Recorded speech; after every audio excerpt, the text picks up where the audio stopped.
Streaming పెడుతున్నారా? Facebook మొత్తం అన్నిట్లో స్ట్రీమింగ్ వస్తుంది. ఓకే.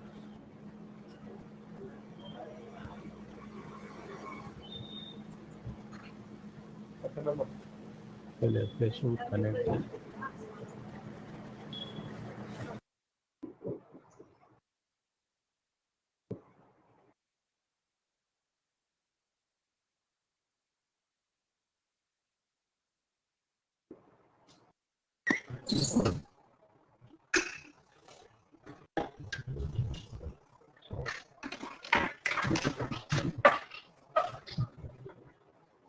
వీడియో పోయింది.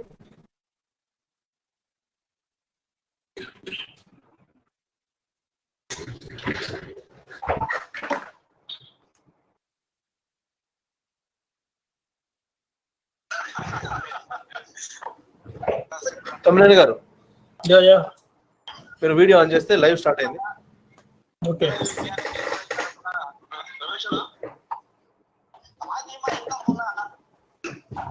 ఓకే మిత్రులారా, ఇప్పుడు ఈ ఫేస్బుక్ స్ట్రీమ్ దాదాపు ఒక 20 ఫేస్బుక్ పేజీల్లో లైవ్ అవుతోంది. ఈరోజు సెషన్ ని స్టార్ట్ చేసుకుందాం. ఇప్పుడు మనకి వేదిక మీద ముగ్గురు కనపడుతున్నారు. వినయ్ గారు అందరు ఇంట్రొడ్యూస్ చేస్తారు. వినయ్ గారు సుందరయజ్ఞ కేంద్రం కార్యదర్శి. తను ఈ క్లాస్ ని ఈ సెషన్ ఇంట్రొడ్యూస్ చేస్తారు. చివరిలో ఇద్దరు ముఖ్యులున్నారు కాబట్టి మీరు ప్రశ్నలు అడిగినప్పుడు ఇద్దరికి కూడా సూటబుల్ ప్రశ్నలు అడిగినా లేకపోతే ఇండివిజువల్ ప్రశ్నలు అడిగినా కానీ వాటికి కూడా ప్రశ్నోత్తరాల సమయాన్ని మనం కంటిన్యూ చేస్తాం. Thank you Jagadish. మిత్రులారా, అందరికీ స్వాగతం. సుందరయ్య విజ్ఞాన కేంద్రం తరఫున వరుసగా నిర్వహిస్తున్నటువంటి సెమినార్లలో ఈరోజు సెమినారు కరోనా నేపథ్యంలో చేపట్టినటువంటిది. ఇందులో విస్తరిస్తున్న కరోనా, తగ్గుతున్న ప్రభుత్వాల చొరవ అనేటువంటిది మనం డిస్కస్ చేయబోయేటువంటి అంశం. ఇటీవలి కాలంలో ప్రభుత్వాల చొరవ తగ్గినట్టుగా కనపడుతుంది. మొదటి నుంచి కూడా ఉంది ప్రాబ్లము. మనకు టెస్టుల సంఖ్య పరిమితంగా ఉంది, అన్ని చోట్ల పరిమితంగా ఉంది. ఇతర దేశాలతో పోల్చినప్పుడు, ఇతర రాష్ట్రాలతో పోల్చినప్పుడు తెలంగాణలో ఈ సంఖ్య తక్కువగా ఉంది. తర్వాత మనకు చూసాము, గాంధీ హాస్పిటల్లో జూనియర్ డాక్టర్లు ఆందోళన చేశారు. అందులో కేవలం తమ మీద దాడి చేసేటువంటి వాళ్ళ మీద నుంచి భద్రత అనేదే కాకుండా ఈ కోరస్ అనేటువంటి దాని నుంచి కూడా తమకు భద్రత అవసరము, ఆ భద్రత సరైనటువంటి పద్ధతుల్లో లేదు కనుక దాన్ని పెంచాలి. భద్రత లేదు అనే దానికి ఏంటంటే ఇందులో తమ మీద పని భారం చాలా పెరిగిపోతుంది.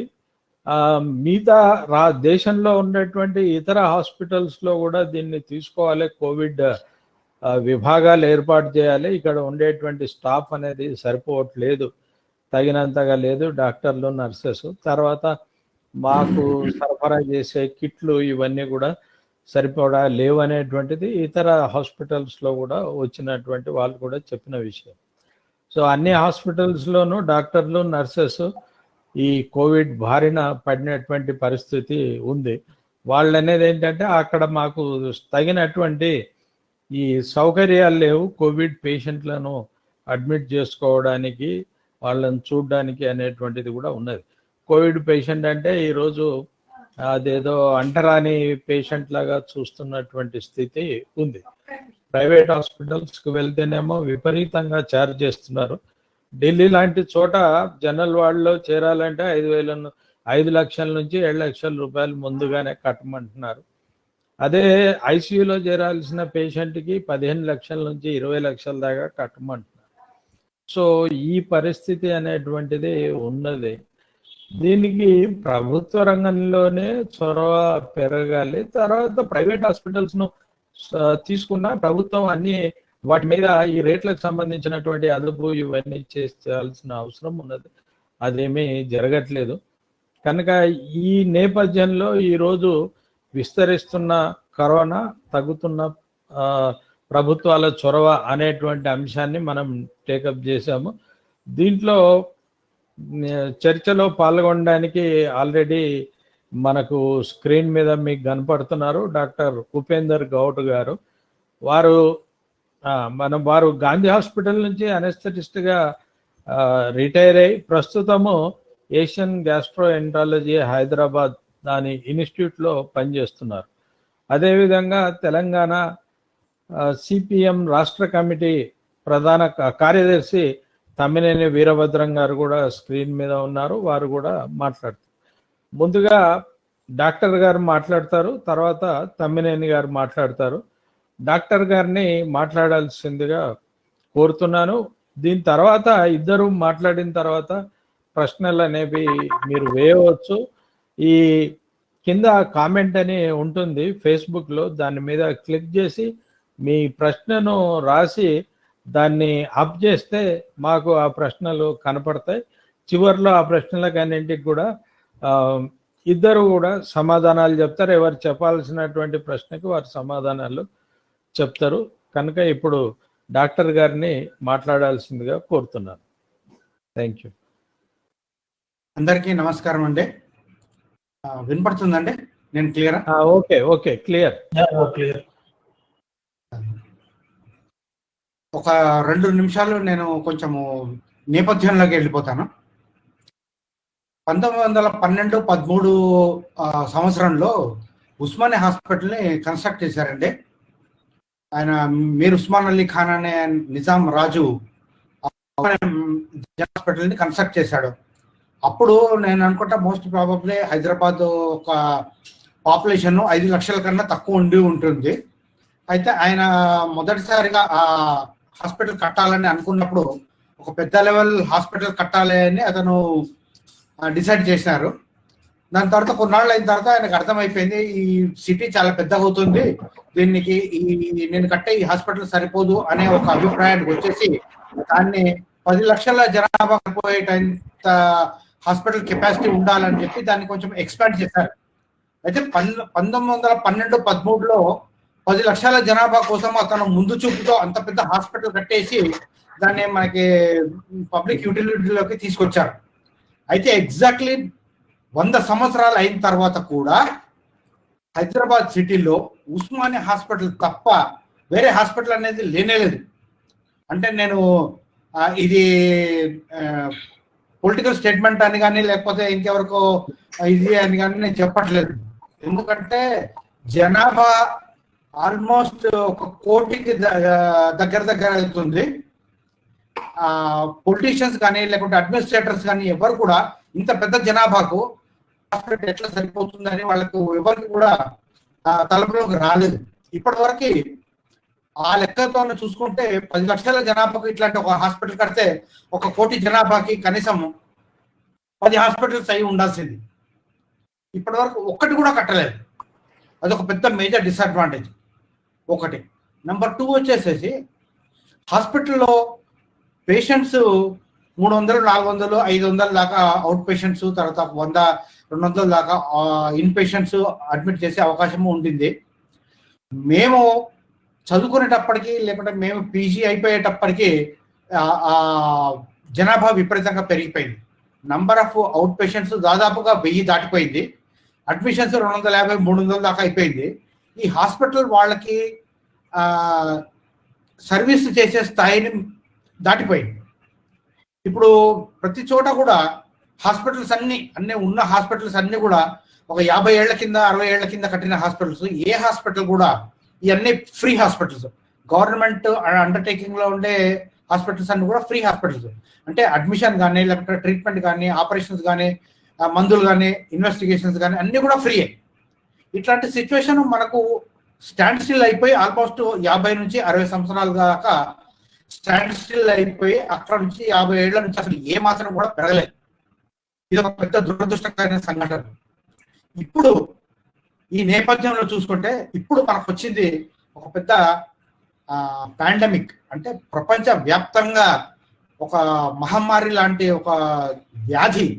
అంటే చాన్నాళ్ళ కింద స్మాల్ పాక్స్ వచ్చేది, అమ్మవారు తట్టు అనే అట్లాంటి లెవెల్లో ఇది వచ్చేసింది. కాకపోతే అందులో చాలా మంది కాంప్లికేషన్స్ వచ్చి చనిపోయిన వాళ్ళు ఆ జనాభా టైంలో ఆ నిష్పత్తిలో ఎంత ఉన్నారో తెలియదు. కానీ ఎందుకంటే మేము పుట్టేపటికే అది ఆల్మోస్ట్ తగ్గిపోయింది. ఇప్పుడు చూసుకుంటే మాత్రము ఈ నష్టము ఏదైతే ఈ కరోనా వ్యాధి కలిగించిందో ఇది చాలా అపారం. అంటే ప్రాణ నష్టం కానీ, ఆర్థిక నష్టం కానీ, జన నష్టం కానీ ఏదే చూసుకున్నా కూడా విపరీతమైన నష్టానికి గురి చేసింది. ఇట్లాంటి సిచ్యువేషన్లో మన గవర్నమెంట్స్, పొలిటీషియన్స్ కానీ, బ్యూరోక్రాట్స్ కానీ చాలా చాలా సంవత్సరాల కిందటనే కొన్ని ముందు చూపుతో కొన్ని ముఖ్యమైన నిర్ణయాలు తీసుకొని ఉండాల్సిందని నేను అనుకుంటున్నాను.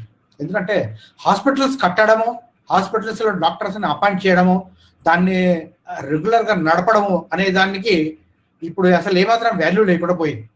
అసలు హాస్పిటల్లో అపాయింట్మెంట్స్ అనేది 20-30 ఏళ్ల నుంచి అసలు జరగట్లేదు. మేము అపాయింట్ అయిన తర్వాత మా తర్వాత తరంలో ఉండే అపాయింట్మెంట్స్ అన్ని చాలా చాలా చాలా చాలా మినిస్క్యూల్, అంటే ఆల్మోస్ట్ నెగ్లిజిబుల్. వాళ్ళందరికీ ఇప్పుడు ప్రమోషన్ స్టేజ్లో లేదు, వాళ్ళు హాస్పిటల్ని అడ్మినిస్ట్రేటర్గా టేక్ ఓవర్ చేసే పరిస్థితి లేదు, ఫ్యాకల్టీగా డెవలప్ అయ్యే పరిస్థితి లేదు. ఈ అన్నిటినీ తట్టుకొని ఉండే దాంట్లో కూడా నంబర్ ఆఫ్ పేషెంట్స్ ఇంక్రీజ్ అయిపోయిన తర్వాత వాళ్ళని తట్టుకునే నంబర్ కూడా లేదు.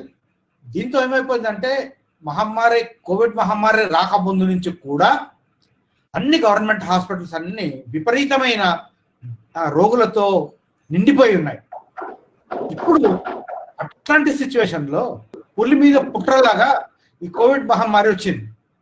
దాంతో ఏమైపోయిందంటే ఆల్రెడీ ట్రీట్మెంట్ తీసుకుంటున్న రోగాలందరినీ, మామూలుగా కొద్దిగా సీరియస్ లేని పేషెంట్స్ అందరినీ ఇళ్లకు పంపించేసేసి ఈ మహమ్మారి బారిన పడ్డ వాళ్ళందరినీ తీసుకొచ్చి గాంధీ హాస్పిటల్లో అడ్మిట్ చేశారు.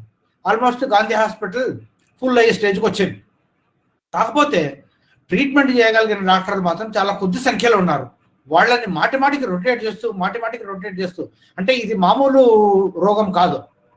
ఇది ప్రాబ్లం ఏంటంటే ఇది ఎవరైతే ట్రీట్ చేస్తున్నారో, ఎవరైతే రోగికి సేవ చేస్తున్నారో, నర్సింగ్ స్టాఫ్ కానీ, లేకపోతే పారామెడికల్ స్టాఫ్ కానీ, డాక్టర్స్ కానీ, వాళ్ళు ఎవరైతే రోగి కాంటాక్ట్లో వస్తున్నారో వాళ్ళందరికీ కూడా ఈ రోగం అంటుకొని వాళ్ళని కూడా పడేసే స్టేజ్లో ఈ మహమ్మారి ఉంది. దాని గురించే ప్రతి ఒక్కరికి కొంచెం ఒక రకమైన సైకలాజికల్ భయం అంటూ ఉంటుంది. అయితే వాళ్ళని సైకలాజికల్గా మొదటి 2 వారాలు 3 వారాలు వాళ్ళకి ధైర్యాన్ని నూరిపోస్తూ వాళ్ళని కొంచెము ఇన్స్పైర్ చేస్తూ పేషెంట్ ట్రీట్ చేయడం స్టార్ట్ చేశారు. దాని తర్వాత అది ఒక అలవాటు అయిపోయింది. అంటే ఎవరైతే పని చేస్తున్నారో వాళ్ళ మీదనే విపరీతమైన ఒత్తిడి వచ్చి వాళ్ళకి విశ్రాంతి లేకుండా, వాళ్ళని వాళ్ళ కుటుంబ సభ్యులతో కలవనీయకుండా, వాళ్ళకి ప్రాపర్ ఇన్ఫ్రాస్ట్రక్చర్ కానీ లేకపోతే ట్రీట్మెంట్ ఫెసిలిటీస్ కానీ లేకుండా ఇప్పుడు ఈ కోవిడ్ మహమ్మారిని ఎదుర్కోవడంలో అందరూ చేతులు ఎత్తేసిన పరిస్థితిలో డాక్టర్స్ అందరూ బెంబేలు ఎత్తిపోతున్నారు. ఇంకొక జుగుప్సాకరమైన విషయం ఏంటంటే పేషెంట్స్ ఎవరైతే చనిపోతున్నారు, ఎందుకంటే పేషెంట్స్ హాస్పిటల్కి వచ్చిన తర్వాత డాక్టర్స్ ఎవరు పేషెంట్స్ చంపరు.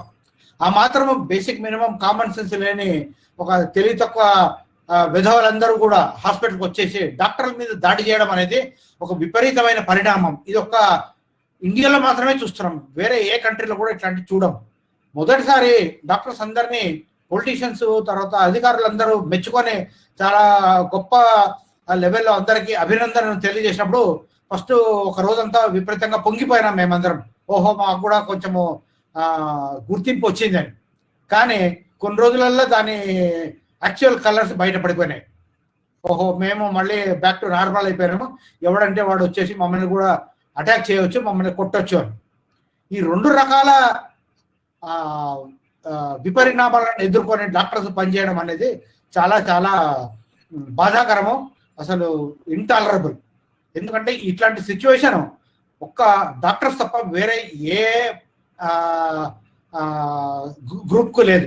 జ్యుడిషియరీ కానీ, పోలీస్ కానీ, లేకపోతే మిగతా వేరే పారిశుద్ధ సిబ్బంది కానీ, లేకపోతే వేరే అధికారులకు ఎవరికి కానీ కూడా పబ్లిక్ వచ్చి వాళ్ళ మీద అటాక్ చేసే సిచ్యువేషన్ ఎక్కడ కూడా లేదు. ఓన్లీ డాక్టర్స్ మీద మాత్రమే అటాక్ చేసే సిచ్యువేషన్ కనపడుతుంది. సంఘటనలు చాలా చోటు చేసుకున్నాయి.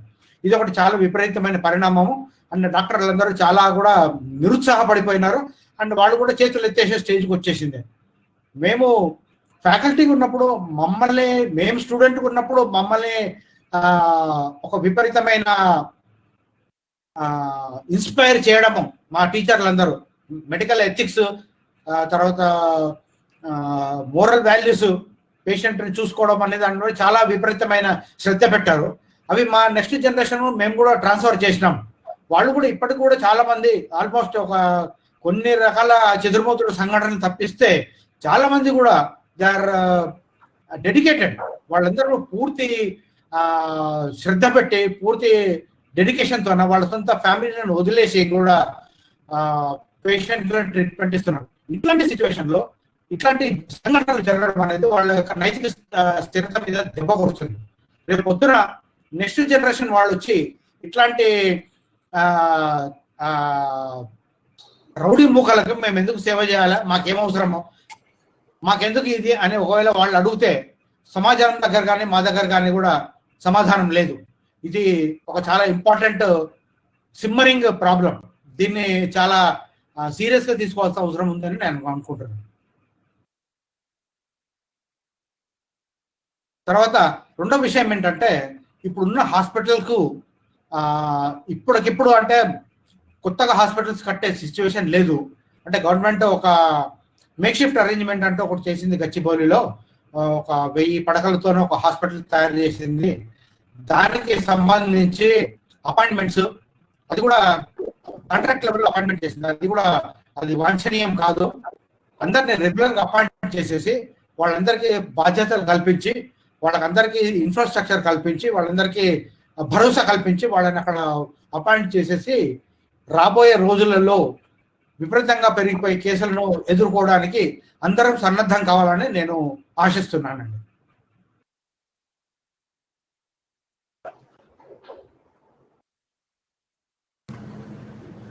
వినయ్ గారు వస్తున్నాను.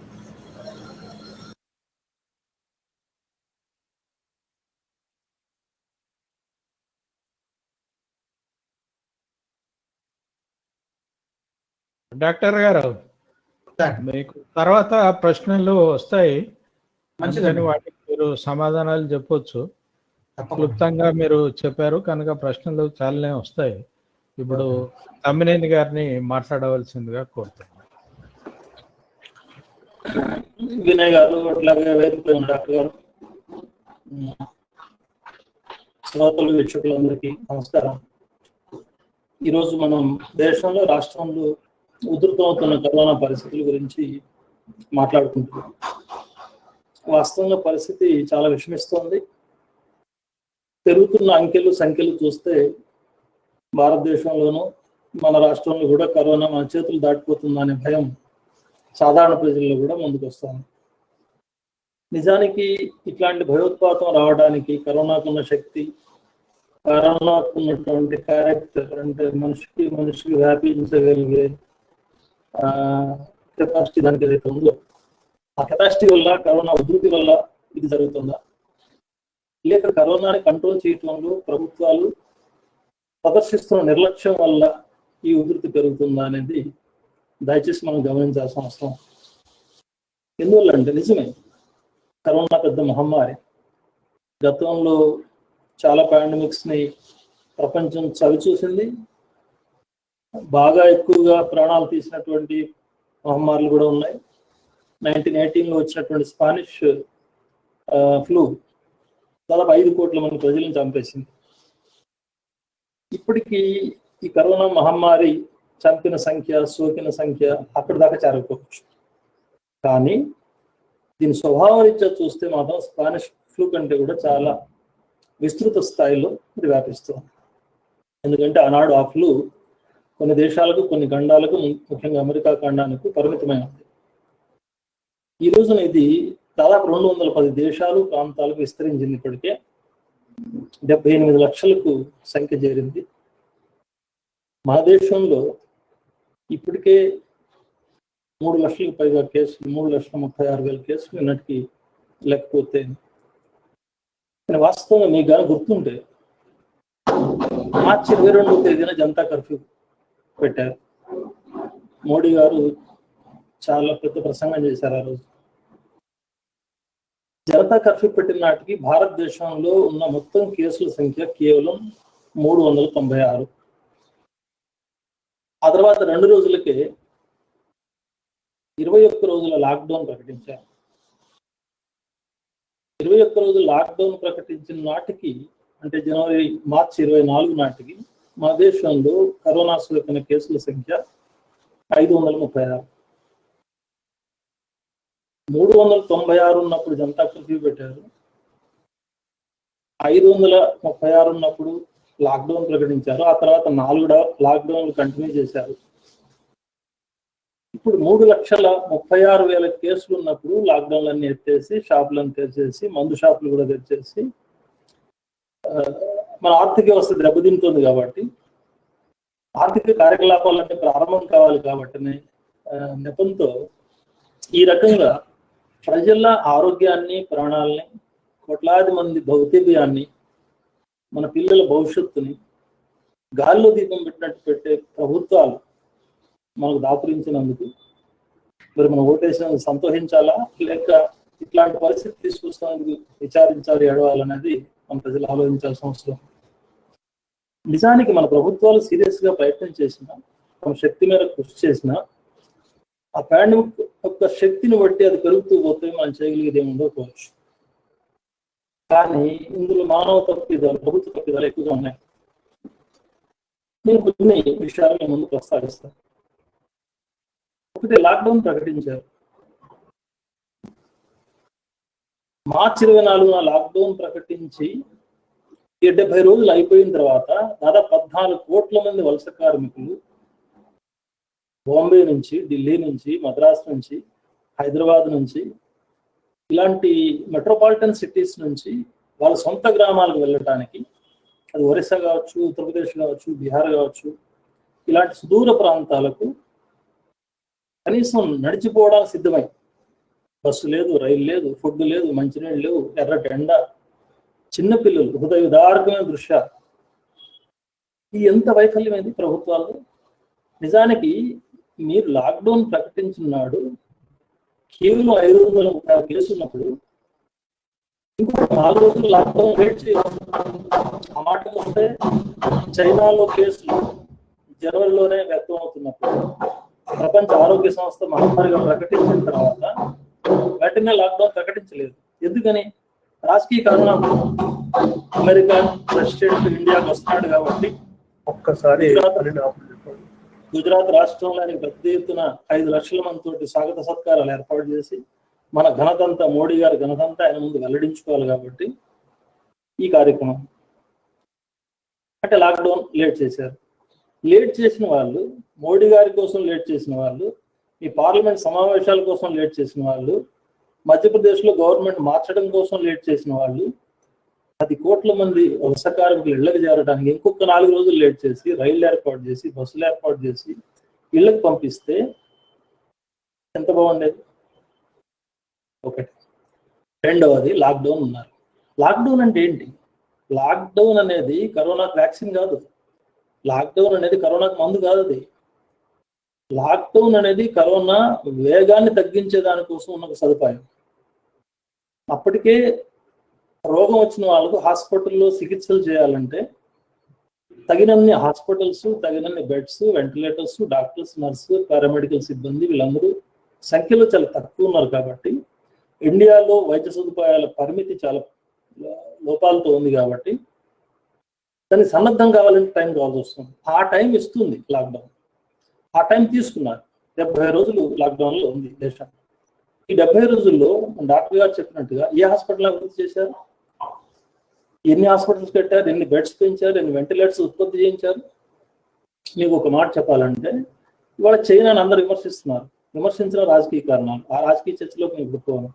కానీ చైనాలో వాళ్ళు కంట్రోల్ చేసే దానికోసం సబ్బులు తయారు చేసే ఫ్యాక్టరీలని, కుర్చీలు తయారు చేసే ఫ్యాక్టరీలని, ఇంకా రకరకాల ఫ్యాన్లు తయారు చేసే ఫ్యాక్టరీలని, చిన్న వస్తువులు తయారు చేసే చిన్న చిన్న ఫ్యాక్టరీలన్నింటిని కూడా కొన్ని వందల వేల ఫ్యాక్టరీలని కరోనా వ్యాధి నియంత్రించడానికి అవసరమైన కిట్లు తయారు చేసే ఫ్యాక్టరీలు మార్చేశారు. 10 రోజులు. బెడ్స్ తయారు చేయడానికి, హాస్పిటల్స్ కట్టడానికి 10 రోజుల్లో 2500 పడకల హాస్పిటల్ కట్టేశారు. ఈ పరిస్థితి, ఈ తపన, ప్రజల ప్రాణాల పట్ల ఈ శ్రద్ధ మన ప్రభుత్వం దగ్గర కనపడుతుందా? 70 రోజుల్లో హాస్పిటల్ ఎక్విప్మెంట్ పెంచడానికి, మన వెంటిలేటర్స్ పెంచడానికి, లేక ప్రైవేట్ హాస్పిటల్స్ లో ఇప్పటికీ అధునాతనమైన సౌకర్యాలు ఉన్నాయి, బెడ్స్ ఉన్నాయి, హాస్పిటల్స్ ఉన్నాయి, డాక్టర్స్, నిపుణులైన డాక్టర్లు గొప్పవాళ్ళు ఉన్నారు. వాళ్ళందరినీ ఉపయోగించుకోవచ్చు, వాళ్ళ నాలెడ్జ్ని ఉపయోగించుకోవచ్చు. అది ఎందుకు చేయలేదు ప్రభుత్వం? ఆ రకంగా హాస్పిటల్స్ అభివృద్ధి చేయకుండా, డాక్టర్లు రిక్రూట్ చేసుకోకుండా, ఇప్పుడు డాక్టర్ గారు చెప్పినట్టుగా గాంధీ హాస్పిటల్ మీద భారం వేసేసి అక్కడ కొద్దిమంది డాక్టర్లు, కొద్దిమంది సిబ్బంది ఉంటే వాళ్ళపైనే మొత్తం పని భారం అంతా మోపి వాళ్ళని అసంతృప్తికి, ఆందోళనకు గురి చేసి ఇదంతా బాధ్యత రహించాం. లాక్డౌన్ పెట్టిన తర్వాత హాస్పిటల్స్ పరిస్థితి, లాక్డౌన్ లో కోట్ల మంది ప్రజలు ఇళ్ల దగ్గరే ఉండాల్సి వచ్చింది. ఎవరి కోట్ల మంది? లాక్డౌన్ 70 రోజులు కాదు, 70 ఏళ్ళు పెట్టినా సరే ఇబ్బంది లేని వాళ్ళు ఉన్నారు దేశంలో కొంతమంది. వాళ్ళకి తగిన ఆస్తులు ఉన్నాయి, ఇల్లు ఉన్నాయి, ఇంట్లో ఏసీలు ఉన్నాయి, టీవీలు ఉన్నాయి, ఏళ్ల కింద తింటారు, టీవీ చూసుకుంటూ కూర్చుంటారు. వాళ్ళకి పోయేది ఏమి లేదు. కరోనా వాళ్ళేం చేయదు, వాళ్ళు తలుపు తీయరు. కానీ ఈరోజు పనిచేస్తే తప్ప తిండి గడవని వాళ్ళు, రెక్కాడితే డొక్కాడని వాళ్ళు కోట్ల మంది దేశంలో ఉన్నారు. వాళ్ళందరికీ లాక్డౌన్ విధించారు. మీకు పని లేదన్నారు, ఫ్యాక్టరీలు బంద్ అన్నారు, ఇంటి నుంచి బయటకు రావద్దన్నారు. తప్పదు. ఒక జబ్బు వచ్చినప్పుడు ఆ కఠినమైన చర్యలు తీసుకోకపోతే కంట్రోల్ చేయడం మనకు సాధ్యం కాదు. అది మనం అందరం అంగీకరించాల్సిందే. కానీ దానికి బాధ్యత వహించాలి కదా ప్రభుత్వం. ఇంట్లో ఉన్న ఒక పేదవానికి కడుపులోకి ఇంత తిండి ఇవ్వడం కూడా మన చేత కదా మన గవర్నమెంట్కి. అఫ్కోర్స్ తెలంగాణ గవర్నమెంట్ 12 కేజీలు ఇచ్చింది, 1500 రూపాయలు ఇచ్చింది, సంతోషం. మొత్తం భారతదేశంలో ఆ రకంగా పబ్లిక్ డిస్ట్రిబ్యూషన్ సిస్టమ్ ద్వారా ఎన్ని రాష్ట్రాల్లో పంపిణీ చేశారు? పదే ప్రతిపక్షాలు మొత్తుకున్నాయి, అయ్యా మన ఎఫ్సిఐ గోడౌన్స్ లో 7,70,00,000 టన్నుల ఆహార ధాన్యాలు మూలిగిపోతున్నాయి, పందికుక్కలు తింటున్నాయి. సుప్రీంకోర్టు తీర్పు ఇచ్చింది గతంలో, పందికుక్కలకు ఆహారంగా పెట్టేదానికంటే ఫ్రీగా పంచండి ప్రజలకి, వాళ్ళు తింటారని. మళ్ళీ ఈ సంవత్సరం ప్రొక్యూర్మెంట్ లో 40 లక్షల టన్నులు చేరుతున్నాయి అక్కడికి, అంటే 8,10,00,000 టన్నులు అవుతున్నాయి. ప్రతిపక్షాలు డిమాండ్ చేసినాయి ఏమనంటే, ప్రతి మనిషికి 10 కేజీలు చొప్పున, ప్రతి మనిషికి, నాటి కుటుంబానికి కాదు, ఒక ఇంట్లో 5 ఉంటే 50 కేజీలు, 10 మంది ఉంటే 100 కేజీలు, ప్రతి మనిషికి నెలకు 10 కేజీలు చొప్పున 6 మాసాల పాటు ఒకేసారి రేషన్ అంతా ఇచ్చేయమని చెప్పాము. దీనికి ఎంత ఖర్చు అవుతుంది? మీ దగ్గర ఉన్న ఆహార ధాన్యాల్లో 8 కోట్ల టన్నుల్లో 2 కోట్ల టన్నులు చాలు 6 మాసాలు మొత్తం ఈ పేదవాళ్ళందరికీ ఈ గింజలు పెట్టాలి. అప్పుడు లాక్డౌన్ నుంచి బయటకు రావాల్సిన అవసరం లేదు. లాక్డౌన్ ఉల్లంఘిస్తున్నారు, లాక్డౌన్ ఎక్కేమని ప్రజలు ఆందోళన వచ్చింది. ఎందుకు వచ్చింది ఆందోళన? బయటకు వెళ్తే కరోనాతో చచ్చిపోతామని కదా లాక్డౌన్ పెట్టింది. బయటకు వెళితే కరోనాతో చచ్చిపోయే బదులు ఇంట్లో ఆకలితో చచ్చిపోవడానికి కూడా ఒప్పుకుంటాడు.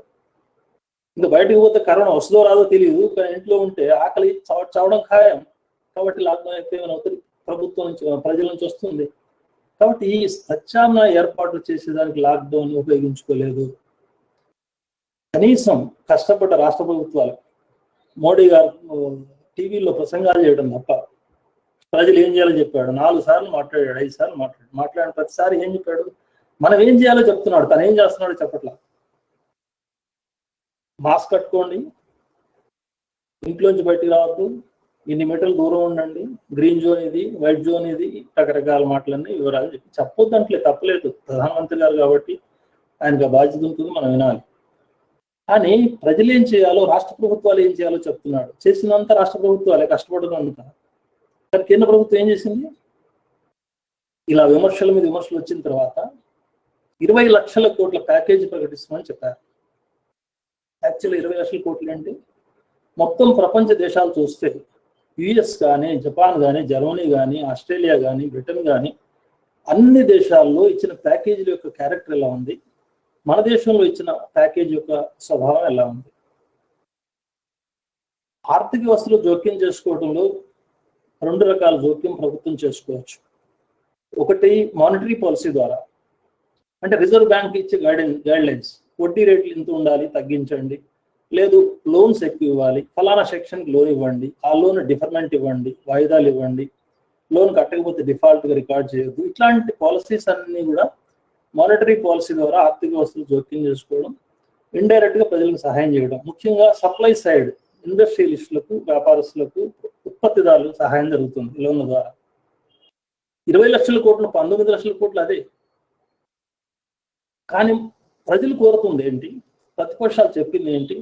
కేంద్ర ప్రభుత్వానికి సలహా, బడ్జెటరీ ఫండ్స్ నుంచి అంటే ఫిస్కల్ పాలసీ ద్వారా ఆర్థిక సహాయం చేయండి. ఇప్పుడు మనం చెప్పినట్టుగా ధాన్యం ఇవ్వడానికి ఖర్చు అవుతుంది. ఇంటింటికి 7,500 రూపాయలు ఇవ్వండి ప్రతి నెల. మొత్తం ట్యాక్స్ పే చేయని వాళ్ళందరికీ ఇవ్వండి, except land lord families. Rural ఏరియాలో ట్యాక్స్ ఉండవు కాబట్టి అది కూడా మినహాయించేస్తే మొత్తంగా 3 లక్షల కోట్లు చాలు. 3 లక్షల కోట్లు ఇవి, 2 కోట్ల టన్నుల ఆహార ధాన్యాలు. 6 నెలల పాటు లాక్డౌన్ మొత్తం తాళం వేసుకున్నా సరే ఇబ్బంది లేకుండా నడుస్తుంది. కరోనా కంట్రోల్ అవుతుంది. ఎక్కడైనా ఏ దేశంలో అయినా అది కంట్రోల్ అయిన, చైనా కానీ, వియత్నాం కానీ, క్యూబా కానీ, దక్షిణ కొరియా కానీ. నేనేదో సోషలిస్ట్ దేశాల మాట చెప్తున్నాను, కమ్యూనిస్ట్ కార్యకర్తలు కాబట్టి అనుకోవద్దు మీరు. సౌత్ కొరియా ఉంది, అది క్యాపిటలిస్ట్ కంట్రీ, అది కంట్రోల్ చేసింది. తైవాన్ కంట్రోల్ చేసింది, హాంకాంగ్ కంట్రోల్ చేసింది. ఈవెన్ స్పెయిన్ ఒక పెద్ద ఇంపీరియలిస్ట్ కంట్రీ. అది స్పెయిన్లో ఏం చేశారు, మొత్తం ఆ దేశంలో ఉన్నటువంటి ప్రైవేట్ హాస్పిటల్స్ అన్నిటిని కూడా నేషనలైజ్ చేసేసారు. ఈ సందర్భంగా వాళ్ళు కమ్యూనిస్టులు కాదు, వాళ్ళు సోషలిస్ట్ కాదు, క్యాపిటలిస్టులే. అయినా సరే హాస్పిటల్స్ అన్నింటిని ఎందుకు నేషనలైజ్ చేశారు? అదొక ప్రశ్న ఉంది, దయచేసి ఆలోచించండి ప్రజలందరూ. హాస్పిటల్స్ ప్రైవేట్ హాస్పిటల్ని నేషనలైజ్ చేయగానే, గవర్నమెంట్ హాస్పిటల్ కాగానే రాత్రికి రాత్రి ఆ యాజమాన్యం మారంగానే ఏం జరుగుతుంది? డాక్టర్ల సంఖ్య ఏమైనా మారుతుందా? మారదు. అదే డాక్టర్లు, అదే బెడ్స్, అదే హాస్పిటల్స్, అదే వెంటిలేటర్స్, అదే మాస్కులు. అయినా సరే ఏం మారుతుందని ఆ గవర్నమెంట్ ఆ నిర్ణయం తీసుకుంది? మారేది ఒకటే, అదే సంఖ్య అయినా, అదే హాస్పిటల్ అయినా దాని మీద యాజమాన్యం మారుతుంది. ప్రైవేట్ యాజమాన్యంలో ఉంటే వాడు పీక్కు తింటాడు జనాలు, డబ్బు ఉంటే తప్ప, లాభం ఉంటే తప్ప. అదేదో వ్యక్తిగత విమర్శ కాదు, ఆ స్థానంలో ఎవరున్నా అంతే. ఆ స్థానంలో ఎవరున్నా సరే ఆ పనే చేస్తారు. ప్రైవేట్ అంటేనే హాస్పిటల్ వ్యాపారంగా మారిపోతుంది, లాభదృష్టితో పనిచేస్తాయి. కాబట్టి ప్రభుత్వం ఆధ్వర్యంలోకి హాస్పిటల్ రావాలి. ఈ పని ఇక్కడ ఎందుకు చేయట్లేదు? అక్కడ గవర్నమెంట్ చేసినప్పుడు మన గవర్నమెంట్ కూడా ప్రైవేట్ హాస్పిటల్స్ తాత్కాలికంగా మొత్తంగా నేషనలైజ్ చేయమని కూడా అడగట్లేదు మనం. కనీసం కరోనా కంట్రోల్ అయ్యేదాకానైనా ప్రైవేట్ హాస్పిటల్ కంట్రోల్లో తీసుకోవచ్చు కదా. కనీసం తెలంగాణలో గచ్చిబౌలి స్టేడియంని చాలా బాగా అభివృద్ధి చేశారు. ఎంత సంతోషించామంటే, మేము ఫస్ట్ ఒక ప్రకటన చేశాము, ఆఫీసులు బిల్డింగ్లు అన్ని ఖాళీగా ఉన్నప్పుడు మీకు హాస్పిటల్ కావాలంటే బెడ్స్ వేసేసి మొత్తం ఆఫీసులు, సిపిఎం ఆఫీసులు రాష్ట్ర వ్యాప్తంగా ఇచ్చేస్తుంది గవర్నమెంట్, మొత్తం వాడుకోండి అని చెప్పి ప్రకటన చేశాం. వాడుకుంటే బాగుండేది. అప్పటికి మేము ఈ భోజనాలు పెట్టడానికి, కూరగాయలు పంచడానికి, ఇట్లాంటి సేవా కార్యక్రమాల కోసం ఉపయోగించాము ఆఫీస్ని చాలా. అది బాగా.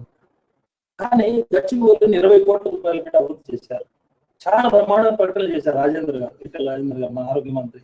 ఏమనంటే, ఇదిగో ఎల్లుండికి వచ్చేస్తుంది, ప్రారంభం అవుతుంది. చాలా సంతోషించాం. ఇంతవరకు ప్రారంభం చేయట్లేదు. ఎందుకు ప్రారంభం చేయట్లేదు? ఇలాంటి లోపాలన్నీ మిగతా దేశాలన్నింటిలో ఫిస్కల్ పాలసీ ద్వారా లక్షల కోట్ల రూపాయలు సహాయం చేస్తుంటే భారతదేశం చేయట్లేదు. రాష్ట్రాలకు సహాయం చేయట్లేదు. ఖర్చు పెట్టిన రాష్ట్రాలు ఇప్పుడు దివాళా తీసినాయి. అప్పు చేయడానికి కూడా FRMB చట్టం అడ్డం వస్తుంది వాళ్ళకి. ఇంకా అప్పులు చేయడానికి కూడా లేదు రాష్ట్రాలు. ఆదాయాలు పడిపోయినాయి. ఇట్లాంటి పరిస్థితుల్లో రాష్ట్రాలు ఆదుకోవట్లేదు. రాష్ట్ర ప్రభుత్వాలు కూడా బాధ్యత మర్చిపోయినాయి. ఇప్పుడు పరీక్షలు సెంట్రల్ గవర్నమెంట్ హెల్త్ సెక్రటరీ నుంచి ఈటెల రాజేంద్ర గారికి ఒక లేఖ వచ్చింది 15 రోజుల కింద. ఏమనంటే, తెలంగాణ రాష్ట్రంలో టెస్టులు చాలా తక్కువ చేస్తున్నారు. ఈవెన్ మీకంటే చాలా చిన్న రాష్ట్రమైన ఛత్తీస్గఢ్ కంటే కూడా మీరు తక్కువ చేశారు. ఛత్తీస్గఢ్లో 74,000 టెస్టులు చేశారు ఇప్పుడు. తెలంగాణలో కేవలం 22,000 టెస్టులు చేశారు. మీరు అప్పటికి ఈ లెటర్ రాసినట్టు 19,000 చేశారు. 19,000 టెస్టులు చేశారు మీ రాష్ట్రంలో, ఎందుకని తక్కువ చేశారు అని రాస్తే మన ఆరోగ్య మంత్రి గారు సమాధానం రాశారు. లేదు, మీ ICMR గైడ్లైన్స్ ప్రకారం మేము చేస్తున్నాం. పత్రికల్లో కూడా చాలా వార్తలు వచ్చినాయి ఇట్లాంటి. ICMR గైడ్లైన్స్ ప్రకారం చేస్తున్నాం. ఏమిటి ICMR గైడ్లైన్స్? ఆ గైడ్లైన్స్ కూడా ICMR సొంతంగా తీసుకోవట్లేదు. కూడా ఆటానమీ పోయింది ఆ సంస్థ కూడా, మంచి సంస్థ. కానీ ఇప్పుడు కేంద్ర ప్రభుత్వం ఏం చెప్తే అది చేసే పరిస్థితులు వస్తుంది. ఆ ఒక్కటే కాదు, సుప్రీంకోర్టు అంతేంది, కాగ్ అంతేంది, CBI అంతేంది, అన్ని వ్యవస్థలు, రాజ్యాంగ వ్యవస్థలు కూడా కేంద్ర ప్రభుత్వానికి తలూపే పరిస్థితులు వస్తున్నాయి. సో అది వేరే విషయం. కానీ ఇక్కడ కేంద్ర ప్రభుత్వం యొక్క ఆదేశాలు చాలా తప్పులు తడగా ఉంటున్నాయి. మొదట ఒక కరోనా కేసు దొరికితే ఎంత హడావుడి చేశారు. పెద్ద ఎత్తున సిబ్బంది వచ్చి అతన్ని తీసుకుపోయి జైల్లో పెట్టేసినట్టుగా హాస్పిటల్లో పెట్టేసి 14 రోజులు క్వారంటైన్ ఉండాలి, నిజంగానే జబ్బు వస్తే మళ్ళీ జబ్బంతా పూర్తయిపోయి నెగిటివ్ వచ్చేదాకా హాస్పిటల్లో ఉండాలి. చాలా మంచి చర్య అది, మనం సమర్థించాలి. కానీ ఇప్పుడు ఏంటి గైడ్ లైన్స్ ఎందుకు మారారు, ఎందుకు మార్చారు? కరోనా వచ్చిన వాడికి గాంధీ హాస్పిటల్ పెడితే వారం రోజులు 10 రోజులు వైద్యం చేసి అతను వెంటిలేటర్ ఇంటికి వదిలేనట్లా, మళ్ళీ టెస్ట్ కూడా వద్దంటున్నారు. ఇంటికి వదిలేసే ముందు టెస్ట్ వద్దంట. టెస్ట్ లేకపోతే ఏంటి? టెస్ట్ లేకపోతే అతనికి కరోనా పాజిటివ్ ఉన్నా సరే, కొనసాగుతున్నా సరే అతని జనంలోకి వదిలేస్తారు, ఇంటికి వదిలేస్తారు. అది అర్థం ఏంటి? వీళ్ళు చెప్పే అర్థం ఏంటంటే అతనికి సీరియస్ లేదు కాబట్టి, అతను చచ్చిపోయే ప్రమాదం లేదు కాబట్టి హాస్పిటల్ అక్కర్లేదు, ఇంటికి పోయి ట్రీట్మెంట్ తీసుకోవచ్చు అని. అతను చచ్చిపోకపోవచ్చు, మీ అంచనా కరెక్టే కావచ్చు, కానీ అతను ఇంకా చాలా మందిని చంపుతాడు. అది మీరు మర్చిపోతున్నారు. అతను చచ్చిపోకపోవచ్చు, సీరియస్ కాకపోవచ్చు, కానీ ఒకసారి పాజిటివ్ ఉన్న మనిషి జనంలోకి వెళ్ళిపోయిన తర్వాత ఎంతమందికి అంటిస్తాడు? ఈ బాధ్యత లేదు. ఒక ఇంట్లో టెస్టులు లక్షణాలు ఉంటేనే చేస్తాం, మిగతా వాళ్ళకి చేయమన్నా. ఒక ఇంట్లో ఒక కరోనా కేసు వస్తే ఆ ఇంటి కుటుంబ సభ్యులందరికీ రాదా? తప్పకుండా వస్తుంది. కుటుంబాలు వచ్చిన అమెరికాలో కుటుంబాలే, అది పెద్ద అనుభవం వాళ్ళకి. ఇక్కడ కూడా ఆ పరిస్థితి ఉంటుంది. కానీ ఇక్కడ నిబంధన ఏంటి? ఆ ఇంట్లో కరోనా వచ్చినా సరే ఆ ఇంటి మనుషుల్లో లక్షణం ఉంటే తప్ప పరీక్షలు చేయాల్సిన అవసరం లేదు, చేయట్లేదు. అంటే లక్షణం ఉంటే తప్ప పరీక్షలు చేయరా, అనుమానితులు చేయరా, నాశనం చేయరా? భారతదేశంలో ఉన్న 138 కోట్ల మంది చేయమని అడగట్లా. కనీసం ఒక పర్టికులర్ ఏరియా, డేంజరస్ ఏరియాలో, రెడ్ జోన్స్ లోనే చేయరా? మరి ఇప్పుడు మన నగర మేయర్ గారికి 2 సార్లు టెస్టులు చేశారు, బొంత రామ్మోహన్ గారికి. ఆయన ఎక్కడో కార్యక్రమాలు తిరుగుతూ అలవాటు ప్రకారం బడ్డీ దగ్గర హోటల్ దగ్గర ఒక టీ తాగాడట. ఆ టీ హోటల్లో ఉన్న ఒక వర్కర్కి కరోనా ఉందని తేలిన తర్వాత కాబట్టి మన మేయర్ గారికి ఏమైనా వచ్చిందని మళ్ళీ టెస్ట్ చేశారు, నెగిటివ్ వచ్చింది. మళ్ళీ అనుమానం వచ్చింది, మళ్ళీ టెస్ట్ చేశారు, రిజల్ట్ ఏమొచ్చిందో మన నిన్నే చేశారు. నిన్ననే పత్రికల్లో వచ్చింది, మన ఆర్థిక మంత్రి హరీష్ రావు గారి సిబ్బందిలో ఒక ఆయన కరోనా వచ్చింది తేలింది. దీంతో ఆయన వెంటనే 51 మందికి కరోనా టెస్టులు చేశారు. ఆయన కూడా భవిష్యత్తు చేస్తున్నారేమో, ఆయన క్వారంటైన్లోకి వెళ్ళాడు. మరి వీళ్ళకి ఎందుకు టెస్టులు చేస్తున్నారు? లక్షణాలు వచ్చినాయా? హరీష్ రావు గారికి బొంత రామ్మోహన్ గారు దగ్గారా, గొంతు నొప్పి వచ్చిందా, జ్వరం వచ్చిందా, ఎందుకు టెస్టులు చేశారు? నేను చేయొద్దంటలేదు, చెయ్యాలి. వాళ్ళు మన గౌరవనీయ మంత్రులు, మేయర్లు, వాళ్ళు కాపాడుకోవాలి, వాళ్ళ ప్రాణం కాపాడుకోవాలి. నా పాయింట్ ఏమంటే, మేయర్ గారి ప్రాణం ఎంత ఖరీదైందో, హరీష్ రావు గారి ప్రాణం ఎంత ఖరీదైందో ఈ రాష్ట్రంలో ఉన్న 3.5 కోట్ల మంది ప్రజల ప్రాణాలు కూడా అంతే ఖరీదైనవి. వాళ్ళకి ఆ పరీక్షలు చేయకుండా, ఆ వ్యాధి విస్తృతిని అరికట్టకుండా దీన్ని ఎట్లా కంట్రోల్ చేస్తారు? ఇది చాలా సీరియస్గా ఆలోచించాల్సిన విషయం. కాబట్టి మనం ఒక ఐసీఎంఆర్ ఆదేశాలు అంటారు. ఆంధ్రప్రదేశ్కి ఐసీఎంఆర్ ఆదేశాలు లేవండి.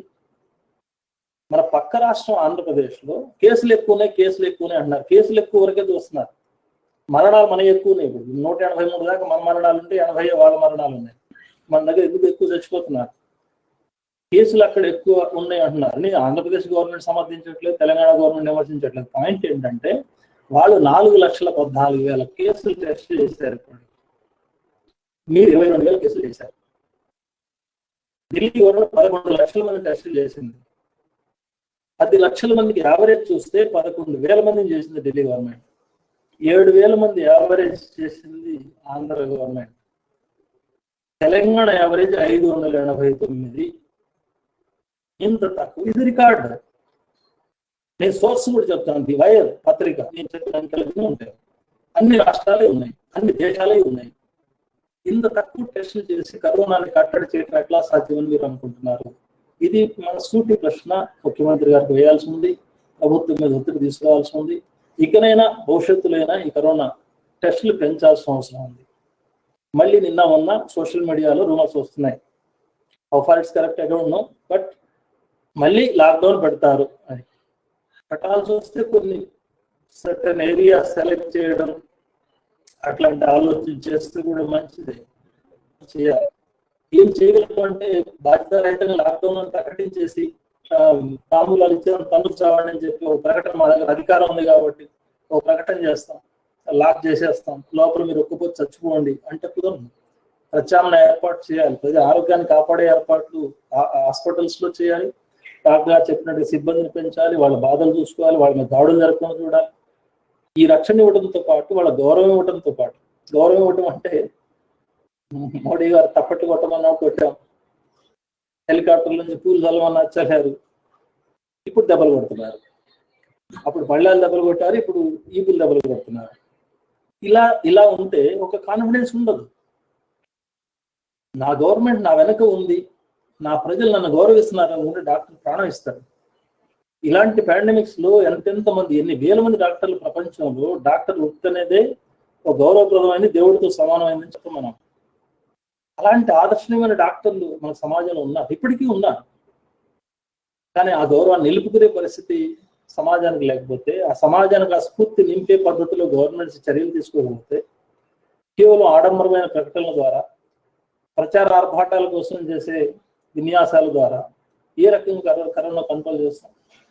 కాబట్టి తక్షణం మనం పరీక్షలు పెంచాలి, హాస్పిటల్ సంఖ్యను పెంచాలి, బెడ్ సంఖ్యను పెంచాలి. ఈ సంఖ్య ఇలాగే ఉంటాయి. ఇప్పుడు అంకెలన్నీ ఏదైతే మనం చెప్పుకుంటున్నామో, ఈ అంకెలకు 5 రెట్లు 10 రెట్లు ఎక్కువ ఉన్నా సరే ఆశ్చర్యపోవాల్సిన అవసరం లేదు. ఈ అంకెలు నమ్మే పరిస్థితి లేదు. కానిస్టేబుల్స్ ని వాళ్ళకి వస్తున్నాయి, డాక్టర్లకు వస్తుంది.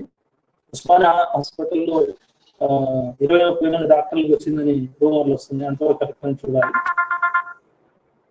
కానిస్టేబుల్స్ కు టెస్టులు పెట్టాలి. ఆ టెస్టులు గోషామహల్ పోలీస్ స్టేషన్ లో పర్టికులర్ పరీక్షా కేంద్రం పెట్టాం, అక్కడ టెస్టులు చేసుకోండి అన్నారు.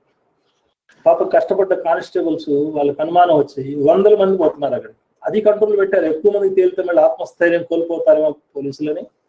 రోజుకి 20 మందికే టెస్టులు, 25 మందికే టెస్టులను కంట్రోల్ పెట్టారు. ఎంత పర్సెంట్? దాదాపు పరీక్షలు చేసిన వాళ్ళు 10% కరోనా తేలుతుంది. దీన్ని బట్టి చూస్తే తెలంగాణలో ఇంకా ఎక్కువగా టెస్టులు చేస్తే అసలు లెక్క తెలుస్తుంది. ఎప్పుడైనా సరే, ఇప్పుడు మన ఇంట్లో వంట చేయాలన్నా సరే, ఇంట్లో ఎంతమంది మనుషులు ఉన్నారో తెలిస్తేనే ఇల్లాలు వంట చేయగలుగుతాం. ముందు వంట చేయి అని ఇల్లాలని అడిగితే ఫస్ట్ చేసే ప్రశ్న ఏంటో ఎంతమంది చేయాలని అడుగుతారు. లెక్క లేకుండా వంట చేస్తారు, లెక్క లేకుండా పడకలు తయారు చేస్తారు, వైద్యం ఎట్లా చేస్తారు, లేక ఏర్పాట్లు ఎట్లా చేస్తారు, లాక్డౌన్ ఎట్లా విధిస్తారు, లేక కంటైన్మెంట్ ఏరియా ఎట్లా ఫిక్స్ చేస్తారు, రెడ్ బ్లూ జోన్లు ఎట్లా నిర్ణయిస్తారు. దేనికైనా లెక్క ఉండాలి. అందుకే ప్రపంచ ఆరోగ్య సంస్థ కరోనా వచ్చిన తొలి రోజుల్లోనే నినాదం ఇచ్చింది. ఏమని? 3 ముఖ్యమైన పనులు చేయాలి అంది. ఏంటి ఆ 3 అంటే? టెస్ట్ టెస్ట్ టెస్ట్ అన్న. ఆ 3 టెస్టే. టెస్ట్ మీద కాన్సన్ట్రేట్ చేయడం తప్ప ఇంకో మార్గం లేదని. టెస్ట్ చేయాలి, ట్రేస్ చేయాలి, ట్రీట్ చేయాలి. ఈ పని చేయడంలో మన ప్రభుత్వాల యొక్క వైఫల్యం చాలా దుస్థితి దిగజారామని.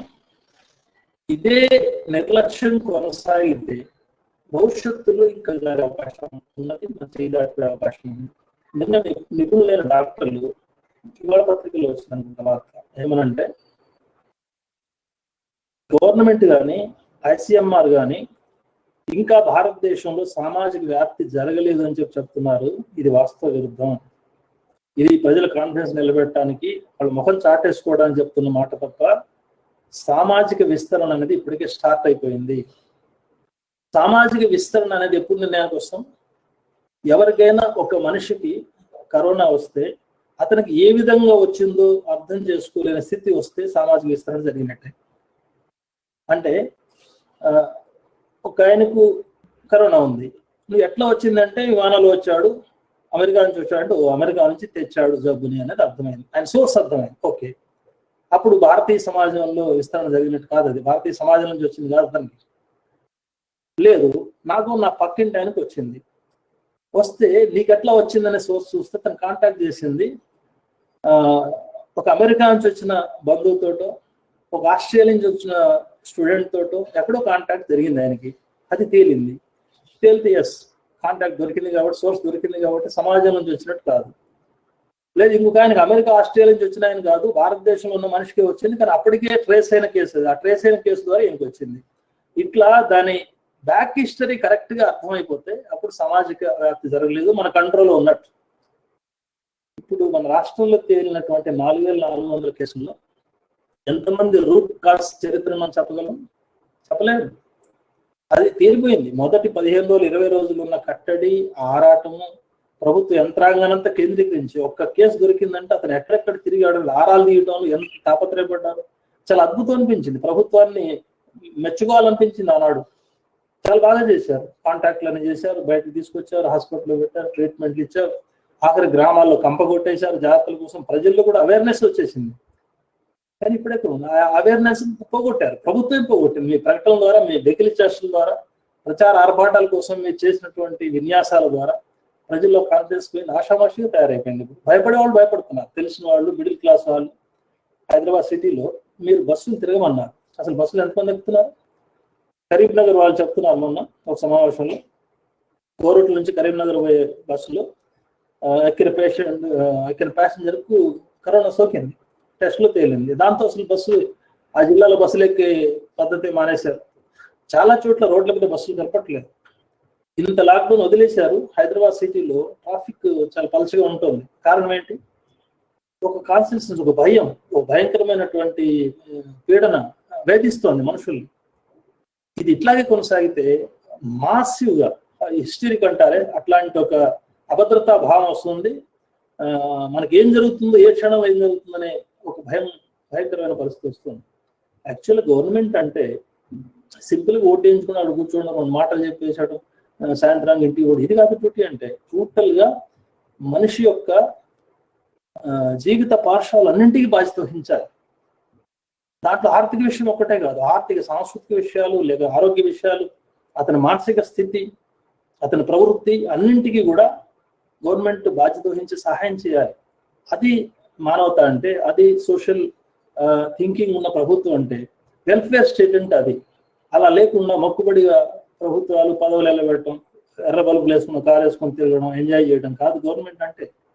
ఈ రకమైన పరిస్థితి లేకుండా పోతుంది, చాలా బాధాకరం. కాబట్టి ప్రజల నుంచి ఒత్తిడి రావడం ఇంకో మార్గం లేదు.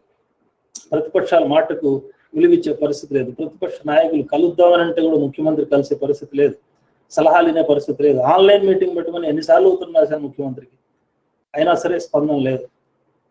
కొన్ని అందరం సమిష్టిగా ప్రజాస్వామికంగా చర్చించుకుంటేనే కొన్ని పరిష్కారాలు దొరుకుతాయి. క్షేత్రస్థాయిలో ఉన్న ప్రజల నుంచి సహకారం లేకుండా కేవలం పైనుంచి మాత్రమే పరిపాలన సాగితే అది ప్రజాస్వామ్యం అనకూడదు, క్షేత్రస్థాయి సమస్యలు కూడా నాకు అర్థం కాదు. ఆఖరికి విమర్శించేవాడిని ఎవరిని ఉంటే ఆ విమర్శించేవాడు కరోనా రావాలని శాపాలు పెట్టే పరిస్థితికి వచ్చాడు మన ముఖ్యమంత్రి.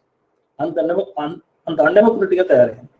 ఇది చాలా విచారకరమైన సందర్భం. అఫ్కోర్స్ కొన్ని విషయాలు మిగతా రాష్ట్రాల కంటే మన రాష్ట్ర ప్రభుత్వం బాగా చేస్తుంది, అది సరిపోదు. ఇప్పుడున్న పరీక్షా సమయంలో కీలకమైనటువంటి మూలమలుపులో ఉన్న మనం ఈ సమయంలో ప్రభుత్వం మేల్కొనకపోతే, ఎక్కువ సంఖ్యలో పరీక్షలు చేయకపోతే, డాక్టర్ల సమస్యలు పరిష్కరించకుండా, ఈ వెంటిలేటర్లు, కిట్లు, మాస్కులు ఇవన్నీ సరిపోయిన ఉత్పత్తి చేయించకుండా, రెడీగా పెట్టకుండా ఉంటే మాత్రం చాలా ఘోరమైన పరిస్థితి ఎదుర్కొంటాం.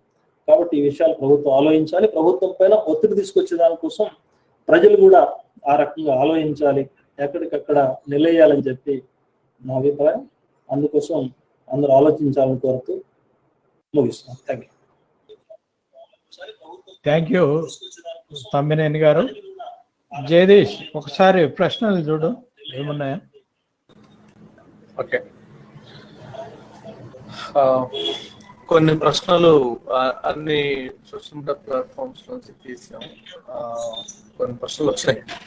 మొదటిది డాక్టర్ ఉపేందర్ గారికి, ఈ డాక్టర్లందరూ ఇంత సివియర్ గా ప్రాబ్లమ్స్ ఎదుర్కొంటున్నప్పుడు కొన్ని ప్రశ్నలు, ఇండియన్ మెడికల్ అసోసియేషన్ అసలు ఎందుకు సైలెంట్ గా ఉన్నది? డాక్టర్ల రక్షణ లేకపోతే వాళ్ళకి సంబంధించిన అంశాల మీద కూడా కొంత సీరియస్ గా తీసుకోవాలి కదా, ఎందుకు తీసుకోవట్లేదు అనే ప్రశ్న. అందులో ముఖ్యంగా ఏంటంటే, డాక్టర్లకు ఏమైనా కరోనా వైరస్ తో కాంట్రాక్ట్ అయితే అది డాక్టర్ల బాధ్యతనే, అది మా బాధ్యత కాదు అని ప్రభుత్వాలు అండ్ కోర్ట్స్ కూడా స్పష్టం చేసిన ఈ నేపథ్యంలో ఐఎంఏ రోల్ ని మనం ఎలా చూడాలి? ఒక ఇంపార్టెంట్, చాలా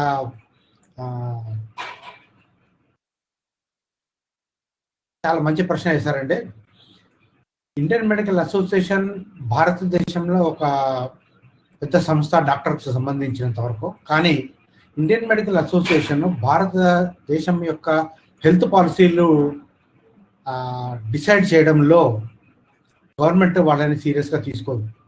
కానీ వేరే వెస్టర్న్ కంట్రీస్లో ఎక్కడైనా కూడా డాక్టర్స్ అసోసియేషన్ వాళ్ళ యొక్క అభిప్రాయాన్ని చాలా సీరియస్గా తీసుకుంటాయి. ఎందుకంటే క్షేత్రస్థాయిలో పనిచేసే డాక్టర్స్కు ఉన్న అనుభవం, అక్కడ కూర్చొని డిసైడ్ చేసే అధికారులకు ఎవరికి ఉండదు. 90% 95% ఆఫ్ దెమ్ ఆర్ బ్యూరోక్రాట్స్. వాళ్ళు డిసైడ్ చేస్తారు. సెకండ్ థింగ్ ఏంటంటే మన దగ్గర ఉండే ఐఎంఏ మెంబర్స్ రాష్ట్రాల వారీగా డివైడ్ అయిపోయినారు. ఒక నేషనల్ బాడీ కింద కాకుండా రాష్ట్రాల వారీగా డివైడ్ అయిపోయి రాష్ట్రానికి సంబంధించిన యొక్క సమస్యలని ముందు పెట్టడం ఎక్కువ జరుగుతుంది. దాంతో ఏమైపోయిందంటే యాక్చువల్గా ఇట్లాంటి పాండమిక్ సిచ్యువేషన్ వచ్చినప్పుడు ఒక తాటిపై నిలబడి గవర్నమెంట్కి అడ్వైస్ చేయడము, గవర్నమెంట్ యొక్క పాలసీని డిక్టేట్ చేయడము, మనకు సంబంధించినంత వరకు పేషెంట్స్ యొక్క లోడ్ పెరగకుండా చూసుకోవడము, తర్వాత ఎవరైతే యాక్చువల్గా పేషెంట్ యొక్క ప్రాణాలు కాపాడే విధులలో ఉన్నారో వాళ్ళందరికీ రక్షణ కల్పించడం అనేది ఒక 4 ఇంపార్టెంట్ విషయాలలో వీళ్ళు చాలా గట్టిగా ఉండాల్సింది.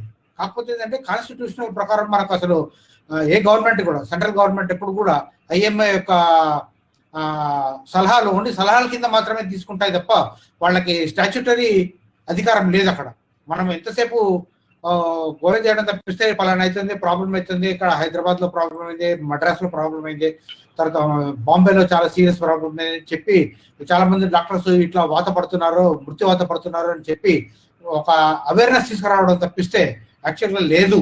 ఇవన్నీ ఇట్లా కావాలి మాకు. మనకు దురదృష్టకర విషయం ఏంటంటే డాక్టర్స్, గవర్నమెంట్ హాస్పిటల్స్ లో పనిచేసే డాక్టర్స్ అందరికీ ఈ పీపీఈ అంటే పర్సనల్ ప్రొటెక్షన్ ఎక్విప్మెంట్ దాతలు తీసుకొచ్చి ఇవ్వడం ఒక రకమైన డిస్గస్టింగ్ సిచ్యువేషన్. ఈ పీపీఈ అనేది it's a part of treatment, అది గవర్నమెంట్స్ ప్రొవైడ్ చేయాలి. యాక్చువల్గా మన డాక్టర్స్ ఎంతమంది ఉన్నారు, ఎంతమందికి ఎన్ని కావాలి, ప్రతిరోజు ఎన్ని రోజులు సరిపోవాలి అనేది, ఎంత గుడ్ క్వాలిటీ ఇది సరిపోవాలి అనే ఒక విషయంలో వాళ్ళు దాని మీద ఆలోచించి అవి కొని డాక్టర్స్ అందరికీ విపరీతంగా సప్లై చేసేసి దాన్ని ఒక క్వాంటిటీ అంటే సరిపోయినంత క్వాంటిటీలో తీసుకొచ్చి అన్ని గవర్నమెంట్ హాస్పిటల్లో ఎవరైతే డాక్టర్స్ కోవిడ్ను ట్రీట్ చేస్తున్నారో వాళ్ళందరికీ అంటే ఏమాత్రం కూడా వాళ్ళ భయపడాల్సిన అవసరం లేకుండా మీ వెనకాల మేము ఇవన్నీ ఉన్నాము, ఇంత మంచి ఎక్విప్మెంట్ ఇస్తున్నాము, ఇవన్నీ చూసుకుంటున్నాము, మీరు భయపడకుండా ట్రీట్మెంట్ చేయండి, will take care of you అనే ఒక అష్యూరెన్స్ లేకుండా పోయింది. ఇప్పుడు గవర్నమెంట్ ఆఫ్ ఇండియా ద్వారా లేకుంటే సుప్రీంకోర్టు ద్వారా ఒక రేపు పొద్దున మీకు కోవిడ్ ఇన్ఫెక్షన్ మీకు వచ్చిందంటే మీ సావేదో మీరు సావండి అనే గాలిలో వదిలేయడం అనేది ఇట్ రియల్లీ చాలా బాధాకరం. ఎందుకంటే ఇచ్చిన ఎక్విప్మెంట్ ఫస్ట్ ఇన్ఫ్రాస్ట్రక్చర్ సరిపోయినంత మంది లేరు, నంబర్ ఆఫ్ పేషెంట్స్ విపరీతంగా పెరిగిపోతున్నారు. అంటే అన్కంట్రోలబుల్, డాక్టర్స్ చేతిలో కానీ లేకపోతే నర్సెస్ చేతిలో కానీ ఎవరి చేతిలో లేదు, అన్కంట్రోలబుల్. సొసైటీలో ఒక వ్యాధి విపరీతంగా పెరిగిపోతుంది. అది డాక్టర్స్ యొక్క కెపాసిటీ కానీ లేకపోతే హాస్పిటల్ యొక్క కెపాసిటీ కానీ మించిపోతున్నది. దాన్ని తట్టుకునే కెపాసిటీ డాక్టర్స్ కానీ లేకపోతే హాస్పిటల్స్ కానీ లేవు. అట్లాంటి సిచ్యువేషన్లో గవర్నమెంట్ చేతులు ఎత్తేసేసి ఇప్పుడు రేపు పొద్దున మీకు ఏమైనా అయినా కూడా మీరే బాధ్యులు అని. అట్లాంటప్పుడు ఎట్లాంటి ధైర్యంతో డాక్టర్స్ అందరూ ముందుపడి వీళ్ళందరికీ తెగించి ట్రీట్మెంట్ ఇస్తారండి? ఏమీ లేదు. అంటే మీరు గవర్నమెంట్ సర్వీస్ చేస్తున్నారు కనుక మీరు అక్కడ ఉండి మీరు సేవ చేయాలి కనుక సేవ చేయండి, ఒకవేళ మీకు ఏమైనా అయితే పోతారు మీరు అని. అట్లాంటి ఎపతి అంటే ఏమంటారు దాని తెలుగులో, దురదృష్టకర సిచ్యువేషన్ రావడం అనేది మాత్రం చాలా నిరుత్సాహకరం. యాక్చువల్గా డాక్టర్స్ ఎవరు కూడా దాన్ని చాలా విపరీతమైన ఆవేదనకు ఆక్రోశానికి లోనవుతున్నారు. ఇది కరెక్ట్ కాదు. ఐఎంఏకి సంబంధించినంత వరకు మాత్రం కొన్ని గైడ్ లైన్స్ వాళ్ళు ప్రిపేర్ చేసి ఇచ్చారు. ఎందుకంటే వాళ్ళు ఐఎంఏ కూడా ఏం చేస్తారంటే వాళ్ళు క్షేత్రస్థాయిలో డాక్టర్స్ పనిచేసి ఇప్పుడు గాంధీ హాస్పిటల్లో కానీ నిజామ్స్ ఇన్స్టిట్యూట్లో కానీ లేకుంటే ఇంకా వేరే హాస్పిటల్ ఎక్కడైతే కోవిడ్ పేషెంట్లను ట్రీట్ చేస్తున్నారో వాళ్ళ ద్వారా దీన్ని ఇంకెట్లైనా మెరుగుపరచడానికి అవకాశం ఉంటుంది. మీకు ఏమేమి ప్రాబ్లమ్స్ ఉన్నాయి, దాన్ని ఎట్లా అధిగమించాలి అనే ఒక ఫీడ్బ్యాక్ అన్ని తీసుకొని గవర్నమెంట్కి వాళ్ళు ఓన్లీ సలహా మాత్రమే ఇవ్వగలరు. గవర్నమెంట్ని ఈ పలాని యాక్షన్ తీసుకోవడానికి వాళ్ళు బలవంతం చేయలేరు. అది ఒకటి ప్రాబ్లం ఉంది ఐఎంఏ ద్వారా. ప్రకటన చేయొచ్చు కదా, డాక్టర్లు ఇబ్బందులు ఉన్నాయి. మీరు అన్నట్టుగా పీపీఈ కూడా ఇవ్వలేని పరిస్థితి గవర్నమెంట్ ఉంటే డాక్టర్లు ప్రొటెక్షన్ ఇవ్వాల్సింది ఐఎంఏ ఓపెన్ గా ప్రకటన ఇవ్వచ్చు. పత్రికలు ఇంతవరకు ఒక ప్రకటన కూడా చూడలేదు ఐఎంఏ. సలహాలు కూడా కరెక్టే గవర్నమెంట్ కి. సలహాలు ఇనే గవర్నమెంట్ కానప్పుడు ప్రజలకు చెప్పాలి కదా, గవర్నమెంట్ మీ సలహా ఇచ్చాం, ప్రభుత్వం వినట్లేదు, ఈ బాధ్యత ప్రభుత్వానికి ఉంటుంది అని ఎడ్యుకేట్ చేయాల్సింది కూడా ఐఎంఏ బాధ్యతగా ఉంటుందని నేను అనుకుంటున్నాను. అంటే అది సామాజికంగా ప్రజల్లో ఒక రకమైన భయాందోళనను ఇంక్రీజ్ చేయడం అయిపోతుంది. యాక్చువల్ గా మన మెడికల్ ఎథిక్స్ ప్రకారం ఏంటంటే మేము ఉన్నామనే భరోసా కల్పించడమే ఒక డాక్టర్స్ యొక్క బాధ్యత. మేము మీకు ఏం కాకుండా మేము చూసుకుంటాం, మీరు మా దగ్గరికి వచ్చేసేయండి, we'll try our level best. మీరు ఆల్మోస్ట్ మృత్యు ముఖంలో ఉన్నా కూడా అక్కడ నుంచి తీసుకురాగల కెపాసిటీ మాకు ఉన్నది, మేము చూసుకుంటాము. అంటే దానికి వెనకాల పేషెంట్కు సంబంధం లేదు, నేను పీపీ వాడుతున్నానా, లేకుంటే పీపీ గుడ్ క్వాలిటీ ఉందా, లేకుంటే నాకు సరిపోయినంత మంది ఉన్నారా అనేది సమాజానికి యాక్చువల్గా ఒక దాని గురించి ఆలోచించాల్సిన అవసరం లేదు. యాక్చువల్గా ఇది గవర్నమెంట్ బాధ్యత, తర్వాత సంఘాల బాధ్యత. ఎవరైతే ముందు పడి యుద్ధం చేస్తున్నారు, ఇప్పుడు సైనికులకు కూడా ఇప్పుడు గవర్నమెంట్ ఆఫ్ ఇండియా మొన్న రీసెంట్గా ఒకటి స్టేట్మెంట్ ఇచ్చింది. మన సైనికులు ఎవరైతే బార్డర్లో ఉన్నారో, ఎవరైతే బుల్లెట్స్ ఫేస్ చేస్తున్నారో వాళ్ళందరికీ బుల్లెట్ ప్రూఫ్ జాకెట్స్ ఇస్తున్నాము, వాళ్ళు ఎట్టి పరిస్థితుల్లో గాయపడకూడదు, ప్రాణాలు పోకూడదు అని వాళ్ళకి బుల్లెట్ ప్రూఫ్ జాకెట్స్ ఇస్తున్నామని ఒక మంచి పరిణామం. అది ఒక వాళ్ళ యొక్క మోరల్ బూస్టింగ్ విపరీతంగా పెంచినట్టు అయింది. Same sort of thing first doctors కూడా ఇవ్వాలి. ఎందుకంటారంటే మీ వెనకాల మేము ఉన్నాము, మీకు ఏమేమి కావాలంటే, మీకు ఎట్లాంటి సిచ్యువేషన్ కావాలన్నా, ఎట్లాంటి ఎక్విప్మెంట్ కావాలన్నా, ఎట్లాంటి రక్షణ కావాలన్నా కూడా మేము ఉన్నాము, మేము చూసుకోవడానికి అనే ఒక బాధ్యతాయుతమైన స్టేట్మెంట్ గవర్నమెంట్ నుంచి రావాలి. లోపల ఒకవేళ అవగాహన కల్పించడానికి లోపల కూర్చొని మీటింగ్ లో కాదు ఇట్లా ఉన్నది ఖర్చు విపరీతంగా పెరిగిపోయింది, దాన్ని ఒక రకంగా ఇట్లా మీరు కంటైన్ చేయడం అట్లాంటివన్నీ అది క్లోజ్ డోర్ మీటింగ్ లో ఉండాలి. కానీ పబ్లిక్ గా ఓపెన్ చేసేసి మీ సావది మీరు సావండి, మీరు కనుక మీకు కోవిడ్ వస్తుంటే మాకేం బాధ్యత లేదు అన్నప్పుడు డాక్టర్స్ అందరూ కూడా విపరీతంగా నిరుత్సాహానికి గురైపోయినారు. చాలా ఒక రకమైన ఆక్రోశం ఉన్నది, అంటే డాక్టర్స్ కి ఆవేదన, ఆవేశం కూడా వస్తుంది చాలా మందికి. ఎందుకు మేము సేవ చేయాలి, నా ప్రాణాన్ని ఇక్కడ పనిచేయాలి, ఎవరు చూసుకుంటారు నన్ను, రేపు పొద్దున్న నాకు ఏమైనా ఇదంటే నా ఫ్యామిలీ ఏమైతుంది, రోడ్డు మీద పడుతుంది. అట్లాంటి సిచ్యువేషన్ రాకూడదంటే ఇది చాలా దురదృష్టకరమైన సంఘటన. డాక్టర్ గారు ఇంకో ప్రశ్న వచ్చింది. ఇంకో ప్రశ్న ఏంటంటే ఐఎంఏ ప్రకటన చేయలేదు, కానీ డాక్టర్ల సంఘాలు కూడా జూనియర్ డాక్టర్స్ కూడా ఏమీ ఈ విషయంలో ఓపెన్ గా ఏమీ మాట్లాడడం లేదు అనేటువంటిది ఇంకో ప్రశ్న వచ్చింది. మీరేమంటారు? యాక్చువల్గా ఏంటంటే డాక్టర్ సంఘాలు ఎప్పుడైతే క్రైసిస్ లేదో అప్పుడు మాత్రమే ఉద్యమాన్ని చేపట్టడానికి అవకాశం ఉంటుంది, గవర్నమెంట్ విమర్శించడానికి అవకాశం ఉంటుంది. ఇప్పుడు సిచ్యువేషన్ ఏంటంటే క్రైసిస్ అంటే ఆల్మోస్ట్ ప్రాణాంత తయారైపోయింది.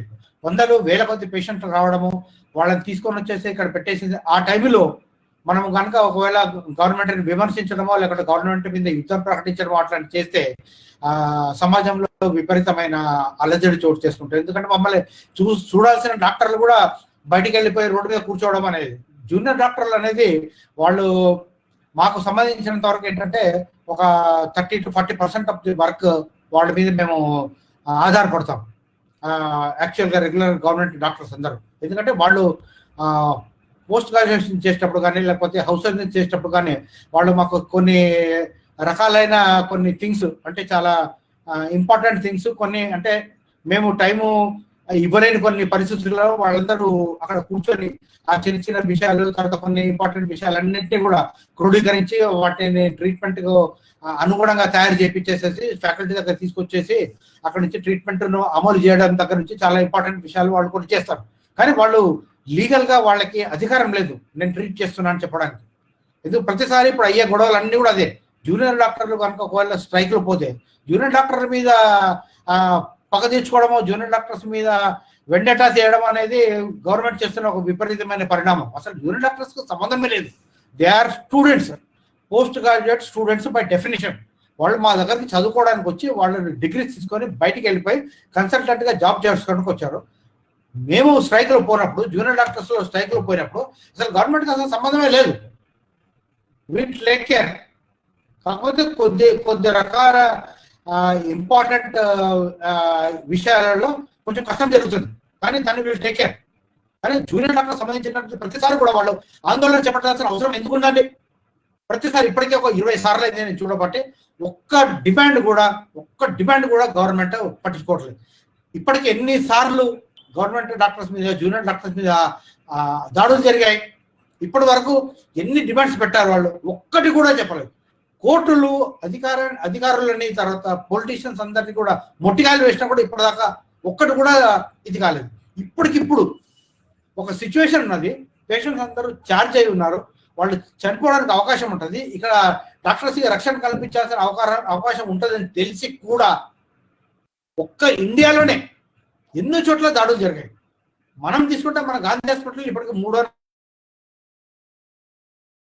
ఇట్లాంటి సిచ్యువేషన్లో ఎవరు పనిచేస్తారండి? గవర్నమెంట్కు బాధ్యత లేదా? జ్యుడిషియరీకి బాధ్యత లేదా? ప్రతి చిన్నదానికి కూడా జ్యుడిషియరీ ఒంటి కాల మీద లేచే judiciary why are not taking initiative లేదు డాక్టర్స్ మీద? బికాస్ మేము తప్పిస్తే మిగతా వాళ్ళు ఎవరు అక్కడ ఏం చేయలేరు. ఇది సామాజిక బాధ్యత కాదు, బాధ్యత ఓన్లీ డాక్టర్స్దే. పేషెంట్ రక్షించడము, పేషెంట్ డిసీజ్ నుంచి కాపాడడము, ప్రాణాలు కాపాడడం అనే ఒక బాధ్యత ఒక డాక్టర్స్ మాత్రమే. మేము మాత్రమే చేయగలం, మిగతా ఎవరు చేయలేరు. Nobody can replace them. అట్లా అంటే మాకు రక్షణ కల్పించడానికి ఎవరు కూడా పూనుకోకుండా అందరూ మౌనంగా ఉంటారంటే మరి ఎవరికైనా కూడా ఒక రకమైన ఆవేశము, ఆక్రందన కలుగుతుంది. అది మనం తప్పుపడడానికి అవకాశం లేదు. అయితే గవర్నమెంట్ డాక్టర్స్ ఈ సిచ్యువేషన్లో బయటపడి మేము చెయ్యము అనడానికి నేను ఫ్యాకల్టీగా ఉండి రిటైర్ అయిపోయాను కనుక నేను ఒప్పుకోను. ఎందుకంటే వందల కొద్ది వేల కొద్ది పేషెంట్స్ ప్రాణాపాయ స్థితిలో వచ్చినప్పుడు మనం గవర్నమెంట్ మీద యుద్ధం ప్రకటించడం అనేది కరెక్ట్ కాదు. ఈ సిచ్యువేషన్ అయిపోయిన తర్వాత గవర్నమెంట్ అనేది యుద్ధం ప్రకటించాలి, ఉద్యమాలు చేయాలి, మనకు రావాల్సిన చాలా ఇంపార్టెంట్ థింగ్స్ సాధించుకోవాలి. జూనియర్ డాక్టర్స్ ఎట్లయినా పోయినారు, ఎందుకంటే వాళ్ళకి లీగల్ బైండింగ్ లేదు, వాళ్ళు పోతారు. వాళ్ళు పోవడం కూడా కరెక్టే, ఎందుకంటే వాళ్ళ మీద దాడులు జరుగుతున్నాయి. వాళ్ళు ఫ్రంట్ లైన్లో ఉండే సైనికులు, వాళ్ళ మీద దాడులు జరగడం అనేది అసలు అమానవీయం. నేను దీనికి ఏమాత్రం కూడా ఒప్పుకోను. తమ్నేన్ గారు, ఇప్పుడు ఈ మొత్తం సిచ్యువేషన్ చూసినప్పుడు ఈ రోజు నిజంగా కరోనాతో యుద్ధంలో అక్కడ బార్డర్ లో సైనికులకు బుల్లెట్ ప్రూఫ్ అట్లయితే మనం ఇచ్చి వాళ్ళు మోరల్ బూస్ట్ చేసినాము, కరోనాతో యుద్ధంలో ఇప్పుడు బార్డర్ లో సైనికులు చేయట్లేదు, హాస్పిటల్లో డాక్టర్లు, నర్సులు, జూనియర్ డాక్టర్లు చేస్తున్నారు. అయితే ఒక ఎథికల్ గ్రౌండ్స్ ప్రకారము డాక్టర్ అనేవాడు నా దగ్గరికి నేను చనిపోతాను అనుకుంటే నేనున్నా బతికిస్తాననే భరోసా ఇచ్చే పొజిషన్ లో ఉన్న వ్యక్తి దాని గురించి వ్యతిరేకంగా కామెంట్ చేయని పరిస్థితుల్లో ఉన్నారనుకున్నాం. ఈ నేపథ్యంలో అసలు ఈ గవర్నమెంట్ డాక్టర్స్ ని కానీ, నర్సుల్ని కానీ, జూనియర్ డాక్టర్ని కానీ ఈ ప్రభుత్వాలు అంటే వాళ్ళ పట్ల అనుసరించాల్సిన వైఖరి, అది ఒక రాజకీయంగా కానీ లేకపోతే సామాజిక బాధ్యత కానీ ప్రభుత్వం తీసుకోవాల్సిన జాగ్రత్తలు ఏంటి, చర్యలు ఏంటి? ఇది నా ఉద్దేశంలో మొదటి చర్య ఏంటంటే మన రోగులకు, హాస్పిటల్కు తగిన సంఖ్యలో సిబ్బంది లేరు. డాక్టర్ల సంఖ్య కానీ, నర్సులు కానీ, పారామెడికల్ సిబ్బంది కానీ, ఇతర సిబ్బంది కానీ లేరు. చాలా ఖాళీలు ఉన్నా సరే రిక్రూట్మెంట్ చేయట్లేదు. జనరల్గా హాస్పిటల్, డాక్టర్స్ అనే విషయంలో కాక ఉద్యోగాల విషయంలో గవర్నమెంట్ పాలసీయే అభివృద్ధి నిరోధకంగా ఉంది. అది సెంట్రల్ గవర్నమెంట్ మాటలు చెప్పింది, కోటి ఉద్యోగాలు ఇస్తాం సంవత్సరానికని. ఇక్కడ తెలంగాణ వస్తే అన్ని ఉద్యోగాలు, ఇంటికో ఉద్యోగం ఇక్కడ చెప్పారు. ఉద్యోగాల విషయంలో చాలా కన్స్ట్రెంట్స్ ఎదుర్కొంటున్నారు. ఆర్థికంగా భరించలేమని కావచ్చు, తీసుకోవడంలో రాజకీయ సంకల్పం లేక కావచ్చు, కారణాలు ఏమైనా ఆశించిన విధంగా ఉద్యోగాల రిక్రూట్మెంట్ జరగలేదు. మిగతా రంగాల సంగతి అట్లా ఉంచి వైద్య రంగంలో అసలు జరగట్లేదు. కారణం ఏమంటే వైద్యం పట్ల, విద్య పట్ల మన ప్రభుత్వాల యొక్క దృష్టి లోపభూయిష్టంగా ఉంది. వీటిని వ్యాపార సంస్థలకు వదిలేసే దగ్గరే అసలు తప్పంతా ప్రారంభమవుతుంది. విద్య కానీ, వైద్యం కానీ, ఎలక్ట్రిసిటీ కానీ, మంచినీళ్ళు కానీ ఇట్లాంటి కనీస సేవలు చేయాల్సిన బాధ్యత ప్రభుత్వానికి ఉంటుంది తప్ప వ్యాపారస్తులకు ఉండదు. వ్యాపారస్తులు వ్యాపారమే చేస్తారు. కాబట్టి ప్రభుత్వం ఉన్నది సేవలు చేయడానికి, ప్రజలకు సేవలు అందించడానికి. ఆ సేవల్లో ఉన్న వాటిని వ్యాపారాలకు చేస్తున్నారు. ఇది బేసిక్ గా జరుగుతున్న తప్పు.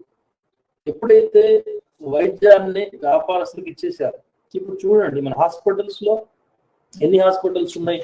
మొత్తం తెలంగాణ రాష్ట్రంలో చూస్తే 525 పబ్లిక్ హాస్పిటల్స్ ఉంటే 1973 ప్రైవేట్ హాస్పిటల్స్ ఉన్నాయి. అంటే కొంచెం మంచి హాస్పిటల్స్ లెక్కేస్తే ఇంత ఎక్కువగా ప్రైవేట్ హాస్పిటల్స్ వచ్చేసిన తర్వాత ఇంకా వైద్యం వ్యాపారం కాకుండా ప్రజలకు అందుబాటులో ఎట్లా ఉంటుంది?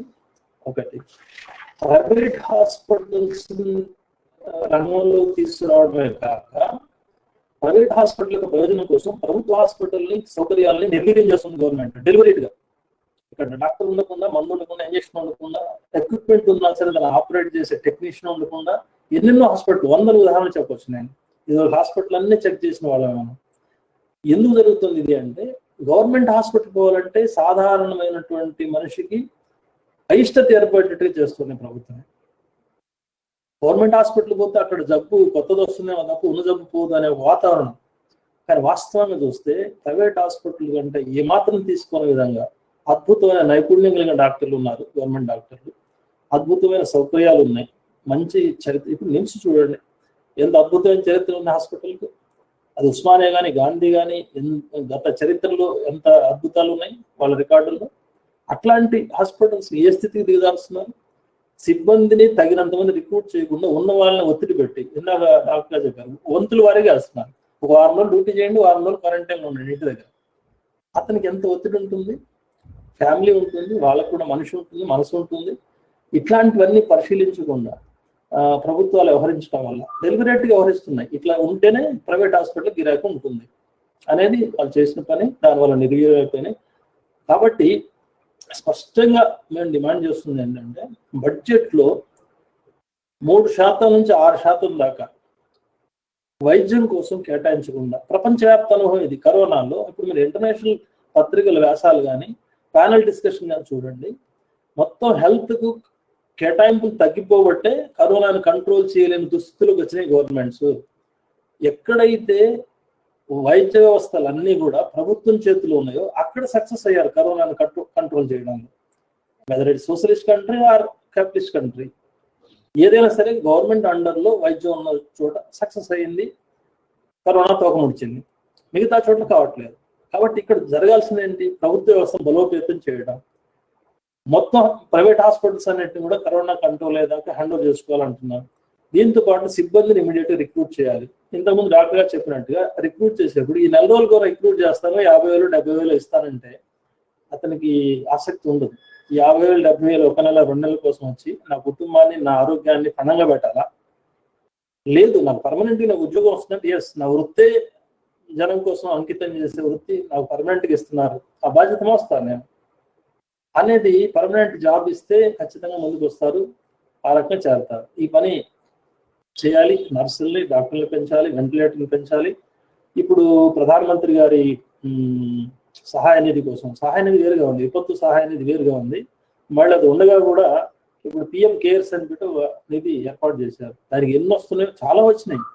ఎన్ని వచ్చినాయో లెక్కలు కూడా లేవు, ట్రాన్స్పరెన్సీ లేదు అక్కడ. కాబట్టి వాటన్నింటిని కూడా హాస్పిటల్స్ కోసం ఖర్చు పెట్టాలన్నది మా డిమాండ్. ఆ రకంగా పెడితే అన్ని రాష్ట్రాలకు పంచండి, ఇమీడియట్ లెక్క చెప్పండి, అన్ని రాష్ట్రాలకు పంచండి. హాస్పిటల్స్లో వెంటిలేటర్స్ కోసం మొన్న ప్రకటించిన నిర్మలా సీతారామన్ గారు ప్రకటించినటువంటి ప్యాకేజీల్లో 3,100 కోట్లు పిఎం కేర్స్ నుంచి విడుదల చేస్తున్నాం అన్నారు. విడుదల చేసేది 3,100 కోట్లు అన్నారు తప్ప అసలు వచ్చింది అంత చెప్పలేదు. ఆ 3,100 కోట్లు కూడా మైగ్రెంట్ వర్కర్స్కు 1,000 కోట్లు ఇచ్చారు, వెంటిలేటర్స్ కోసం 2,000 కోట్లు ఇస్తున్నాం అని చెప్పారు. ఇది తప్ప అసలు వైద్యం కోసం కేటాయింపులు డైరెక్ట్గా ఎక్కడ లేవు. కాబట్టి ఇమీడియట్గా వైద్యం కోసం కేటాయించాలి. తెలంగాణ ప్రభుత్వం వెంటనే కేటాయించాలి ఒక 500 కోట్లు. ఇమీడియట్గా హాస్పిటల్స్ సౌకర్యాలు పెంచడానికి, వైద్యులకు అవసరమైన జీతాలు, అలవెన్స్లు తగినంత గౌరవంగా ఇవ్వడానికి, కొత్త వాళ్ళు రిక్రూట్ చేయడానికి ఖర్చు పెట్టాల్సిన అవసరం ఉంది. ఒక చిన్న విషయం సార్ మాట్లాడారు కదా, అందులో ఒక చిన్న విషయం మాట్లాడతాను నేను. యాక్చువల్గా ప్రతిసారి కూడా ఎప్పుడైనా ఎక్కడైనా కూడా డిస్కషన్ అయినప్పుడు, టీవీలలో మీడియాలో ఎక్కడైనా డిస్కషన్ అయినప్పుడు ఎప్పుడు చూసినా కూడా ప్రైవేట్ హాస్పిటల్స్ అనే దాని మీదే కాన్సన్ట్రేట్ చేస్తున్నాం మనం. అసలు ప్రైవేట్ హాస్పిటల్ గురించి మనం మాట్లాడుకోవాల్సిన అవసరం లేదు. ఎందుకంటే గవర్నమెంట్ మనకి ఇప్పుడు ఎట్లయితే Osmania general hospital, Gandhi hospital అట్లాంటిది కట్టిందో, అట్లాంటి హాస్పిటల్ ఇంకా కొన్ని కట్టేసేసి అట్లాంటి ఒక సిచ్యువేషన్ ఇంప్రూవ్ చేస్తే 80% ఆఫ్ పీపుల్ ఎప్పుడు కూడా ప్రైవేట్ హాస్పిటల్ పోయే అవకాశం లేదు. ఎందుకంటే గాంధీ హాస్పిటల్లో నాకు అన్ని సూపర్ స్పెషాలిటీస్ ఉన్నాయి. అంటే హార్ట్ సర్జరీ కానీ, న్యూరో సర్జరీ కానీ, ప్లాస్టిక్ సర్జరీ కానీ, మీరు చెప్పండి ప్రతి సూపర్ స్పెషాలిటీ కూడా గాంధీ హాస్పిటల్లో ఉన్నది. కాకపోతే ఏంటంటే దానికి సంబంధించిన సిబ్బంది కరెక్ట్గా సరిపోయినంత మంది లేరు.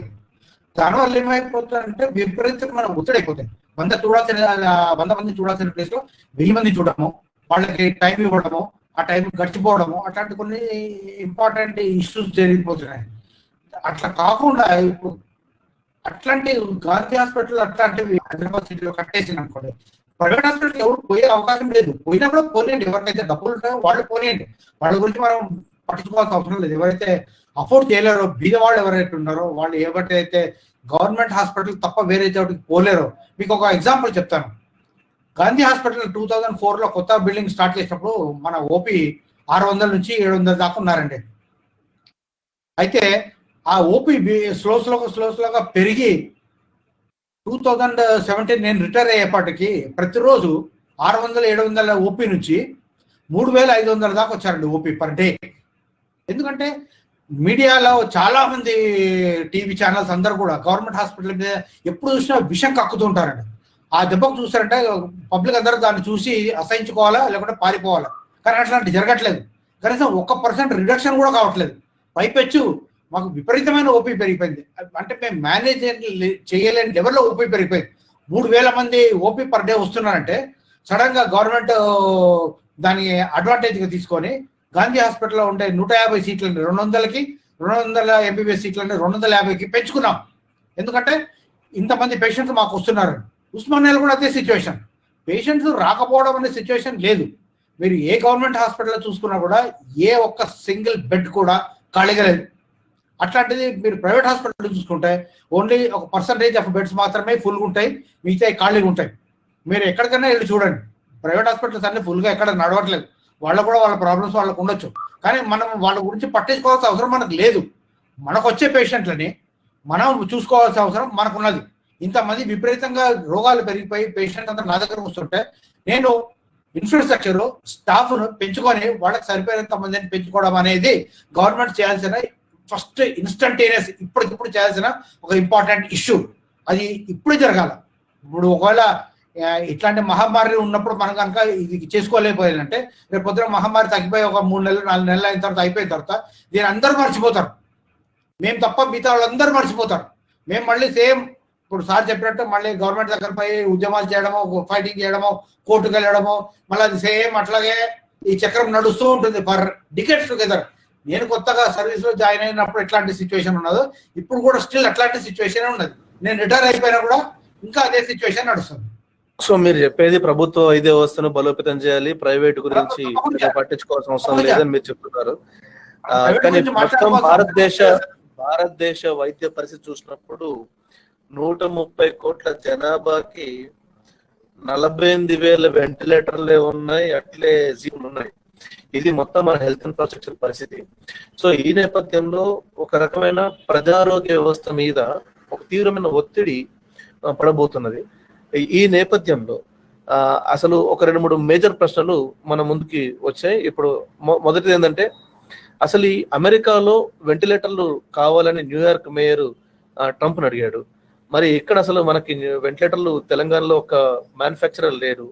మనకు కావాల్సిన వెంటిలేటర్లు ఎన్ని, ఇంతకై తెప్పించుకున్నామా, ప్రభుత్వం వాటి మీద ఏమైనా దృష్టి పెట్టిందా, దీని మీద మన దగ్గర ఉన్న సమాచారం ఏంటి, అది ప్రభుత్వాలు ఈ వెంటిలేటర్లు అట్లే పీపీ కిట్స్ యొక్క నెసెసరీ ఏంటి, ఎంత నెసెసిటీ ఉంది, ఎంత సప్లై ఉంది, ఇట్లాంటి విషయాలు కూడా ఎక్కడ ప్రస్తావన కూడా రావట్లేదు అనేది ప్రశ్నల సారాంశం. ఇది మీరిద్దరూ చెప్పాల్సి ఉంటుంది. అయితే మనకి టైం రీత్యా ఇంకొన్ని ప్రశ్నలు కూడా ఉన్నాయి కాబట్టి షార్ట్ ఆన్సర్స్ గానే మనం నడుపుదాం. ఉపేందర్ గారు మొదట మీరు చెప్పండి. ఇప్పుడు వెంటిలేటర్స్ చాలా తక్కువ ఉన్నాయండి. వెంటిలేటర్స్ ఇప్పుడు ఒక 1000 వెంటిలేటర్స్ లేకుంటే ఒక 10,000 వెంటిలేటర్స్ ఇప్పుడు కొంటామండి. వెంటిలేటర్స్ కొన్న తర్వాత దాన్ని వెంటిలేటర్ని పేషెంట్కు తగిలించిన తర్వాత ఎవరు చూడాలా? స్టాఫ్ చూడాలి. ఒక కన్సల్టెంట్, ఒక అనస్థిషియాలజిస్ట్, ఒక పల్మనాలజిస్ట్, ఒక ఇంటెన్సివ్ కేర్ స్పెషలిస్ట్, ఒక 3-4 నర్సులు, ఒక ఐసీయూ సెటప్ చేసినప్పుడు దానికి విపరీతమైన ఇన్ఫ్రాస్ట్రక్చర్ ఉంటుంది. ఇప్పుడు నంబర్ ఆఫ్ పేషెంట్స్ అడ్మిట్ చేసిన నంబర్ ఆఫ్ పేషెంట్స్ లోంచి వెంటిలేటర్ మీద పోవాల్సిన పేషెంట్స్ చాలా తక్కువగా ఉన్నది. అంటే అదృష్ట కొద్దీ అట్లాగా మనకు అట్లాంటి ఓవర్వెల్మింగ్ సిచ్యువేషన్ రాలేదు. కానీ వెంటిలేటర్స్ అవసరం ఉన్నాయి. అందులో 3 రకాలు ఉంటాయి. ఒకటి వచ్చేసి ఆర్డినరీ వెంటిలేటర్స్.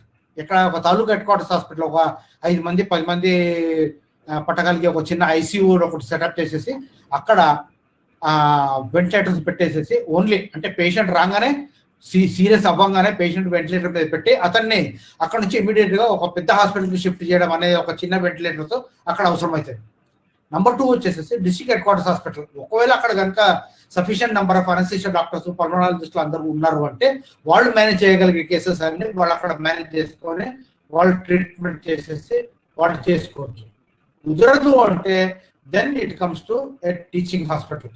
నిజాం చదువు వెంటిలేటర్స్ పెట్టుకొని అక్కడ ఒకవేళ ఇట్లాంటి కాంప్లికేటెడ్ ఉన్న పేషెంట్ ట్రీట్ చేయడం అనేది అది ఎంతమంది పేషెంట్ క్యాటర్ చేయగలము, ఎన్ని వెంటిలేటర్స్ అవసరం అనేది ఇప్పుడు మనం చెప్పలేము.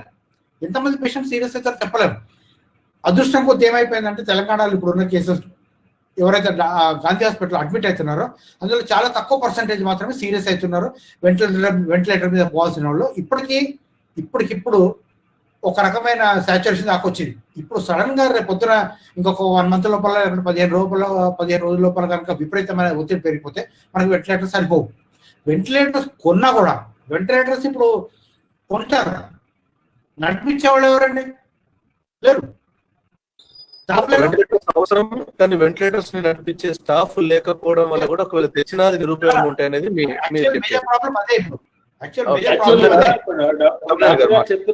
డాక్టర్ గారు చెప్పినట్టుగా వెంటిలేటర్స్ ఇప్పుడు సాచురేషన్ పాయింట్ వచ్చేసింది ఒకటి.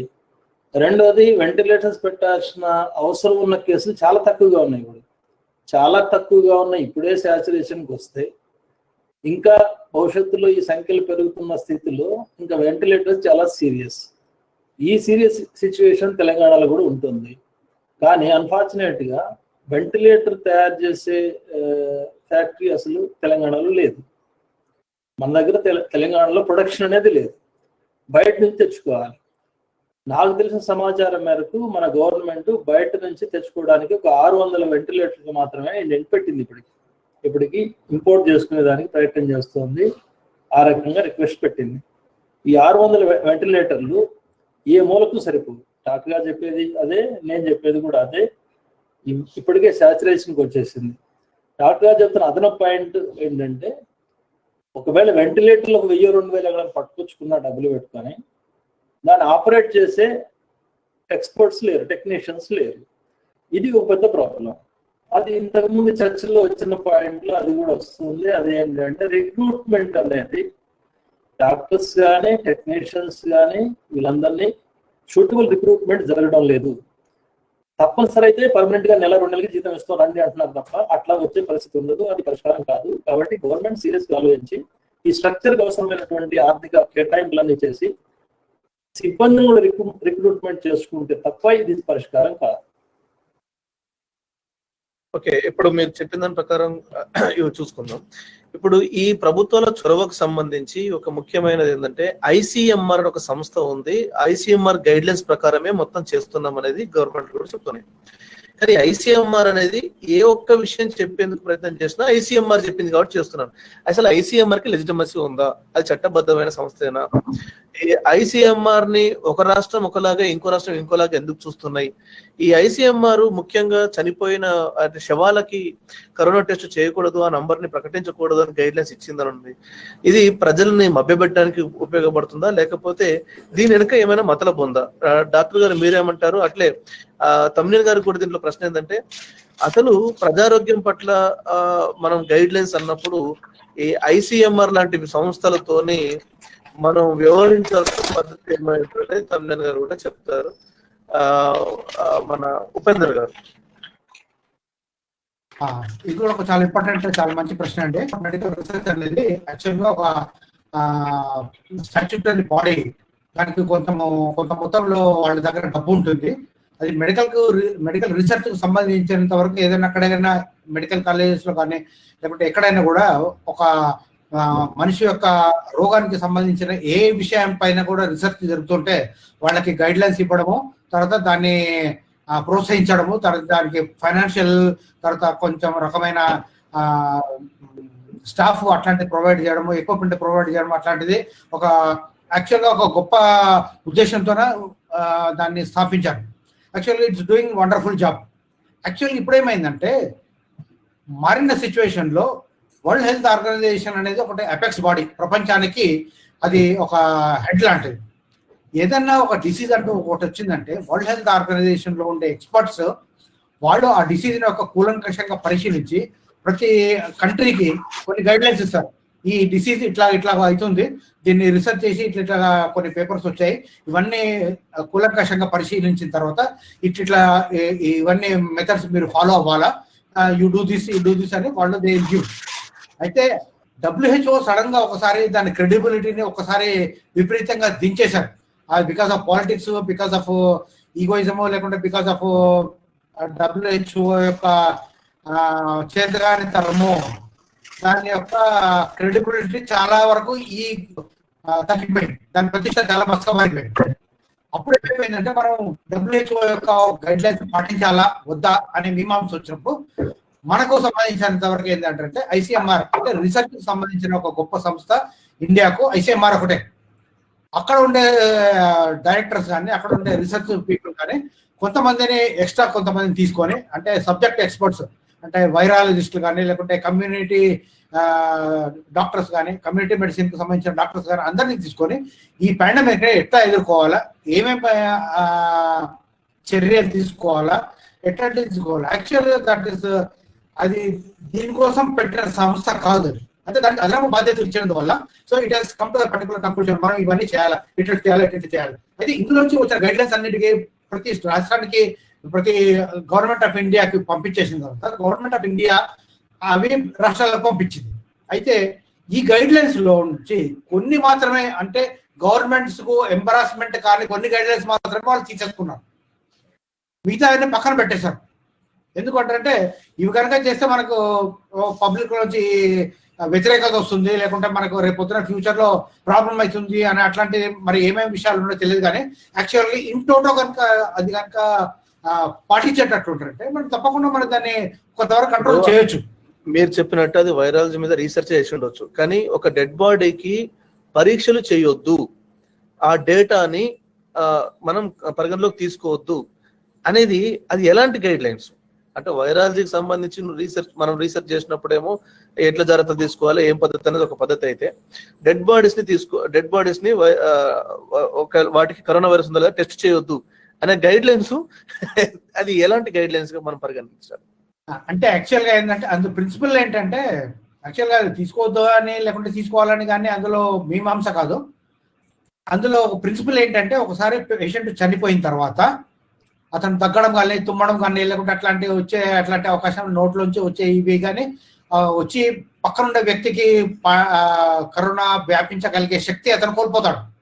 అయితే ఆ డెడ్ బాడీని డీల్ చేయడం అనేది ఇంకో సపరేట్ గైడ్ లైన్స్ ఉంది. ఒకవేళ పేషెంట్ కరోనా పాజిటివ్ కానీ నెగిటివ్ కానీ చనిపోయినప్పుడు, కరోనా పాజిటివ్ హాస్పిటల్లో చనిపోయినప్పుడు, పాజిటివ్ రాని నెగిటివ్ రాని కానీ అట్లాంటి డెడ్ బాడీని డిస్పోజ్ ఆఫ్ చేయడం అంటే ఆయనకి అంత్యక్రియలు చేయడం అనేది ఒక సపరేట్ గైడ్ లైన్స్ ఉంది.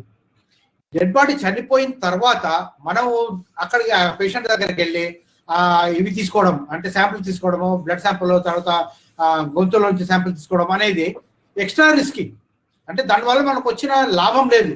ఓకే 100 మంది పేషెంట్ చనిపోయినారు, 100 మంది పేషెంట్లు ఎఫెక్ట్ అయినారు, 101 పేషెంట్ కూడా ఎఫెక్ట్ అయినారు, కానీ ఆయన చనిపోయినాడు. ఇప్పుడు ఆయన వల్ల మనకి కాపాడాల్సిన బాధ్యత మన మీద లేదు. ఇప్పుడు ఆల్రెడీ చనిపోయినాడు, ఆయన డిస్పోజ్ చేయాల్సిన బాధ్యత ఉంది. అయితే డిస్పోజ్ చేయడానికి సంబంధించిన గైడ్ లైన్స్ ఆల్రెడీ ఇచ్చారు, అది చేసుకోవాలి. మనం ఒకవేళ పేషెంట్ చనిపోయిన తర్వాత పాజిటివ్ వచ్చిందా నెగిటివ్ వచ్చిందా వల్ల మనకు వచ్చిన ఇదేం లేదు. అంటే అన్లెస్ అంటే ఒక పేషెంట్ ఒకవేళ చనిపోయేటప్పుడు కనుక నెగిటివ్ లేకుండా ఆయన మనకు చాలా మంది డాక్టర్స్ ఆయన ట్రీట్ చేసేది వేరే డిసీజెస్ కోసం ట్రీట్ చేస్తుంటే ఒకవేళ ఆయన కనుక పాజిటివ్ తర్వాత వచ్చినట్టు తెలిస్తే వీళ్ళని తీసుకెళ్ళి క్వారంటైన్ లో పెట్టాల్సిన అవకాశం ఉంటుంది. అట్లా చేసుకుంటూ పోతే ఇప్పుడు వందల వేల పేషెంట్స్ చనిపోయినప్పుడు వాళ్ళందరూ చేసుకుంటూ పోతున్నట్టు. అంటే యాక్చువల్గా మనకు రావాల్సిన కిట్లు కొన్ని చాలా తక్కువ సంఖ్యలో గవర్నమెంట్ సప్లై ఉంది కనుక వాటిని ప్రివెంట్ చేయడానికి వచ్చే పేషెంట్స్ లేకుంటే ఎవరైతే డెఫినెట్ గా ఎఫెక్ట్ అవుతారో వాళ్ళ మీద చేసేసి వాళ్ళని మిగతా వాళ్ళతో ప్రొటెక్ట్ చేయడం అనేది ఒక గైడ్ లైన్స్ పెట్టారు. వద్దని చెప్పట్లేదు, దాని గైడ్ లైన్ ఏంటంటే చేయాల్సిన అవసరం లేదు, అతను చనిపోయినాడు కనుక చనిపోయిన తర్వాత తీసుకోవాల్సిన జాగ్రత్తలు తీసుకోండి చాలు అని చెప్పాడు. ఓకే, తమ్మినేని గారు, ఉపేందర్ గారు చెప్పినట్టు యాక్చువల్ గా మన దగ్గర వ్యవస్థ లేదు కాబట్టి, మన దగ్గర సరిపడే వ్యవస్థ లేదు కాబట్టి పేషెంట్లని చనిపోయిన వాళ్ళని టెస్టులు చేయడం వల్ల రిస్క్ అనేది ఆయన చెప్తున్నారు. వాస్తవానికి నంబర్లు అనేది ఎంత వచ్చింది అనేది జనానికి అసలు లెక్క తెలియకుండా నంబర్ల సంఖ్య అంటే మరణాల సంఖ్య అతి తక్కువగా ఉండడం, దానివల్ల ప్రజల్ని మభ్యపెట్టేందుకు ఇదంతా ఉపయోగపడుతుందని ఒక వాదన ఉంది. దీని మీద మీ అభిప్రాయం ఏంటి? యాక్చువల్ గా ICMR గైడ్ లైన్స్ లో లోపాలు కొన్ని ఉన్నాయి. ఎందుకంటే ఒకే రీతిగా ఇవ్వలేదు. మొదట ఇచ్చిన గైడ్ లైన్స్, తర్వాత ఇచ్చిన గైడ్ లైన్స్, ఆ తర్వాత మార్చిన గైడ్ లైన్స్ లో వైరుధ్యాలు ఉన్నాయి. ఈ పరీక్షల విషయంలో కానీ, మీరు చెప్పినట్టుగా శవాలకి టెస్ట్ చేయవచ్చా లేదా అనే విషయంలో కానీ, ఇట్లాంటి వాటిలో. అదే సమయంలో ICMR గైడ్ లైన్స్ ని ట్విస్ట్ చేసి ఆయా రాష్ట్ర ప్రభుత్వాలు వాటి ఇష్టం వచ్చినట్టుగా అర్థాలు చెప్పి అన్వయించుకుంటున్న సందర్భాలు, లోపాలు కూడా ఉన్నాయి నా దృష్టిలో. ఉదాహరణకు ICMR గైడ్ లైన్స్ ఇన్నే టెస్టులు చేయాలి అని చెప్పారు అని తెలంగాణ మంత్రి పదే పదే పత్రికల్లో ప్రకటన చేస్తున్నాడు.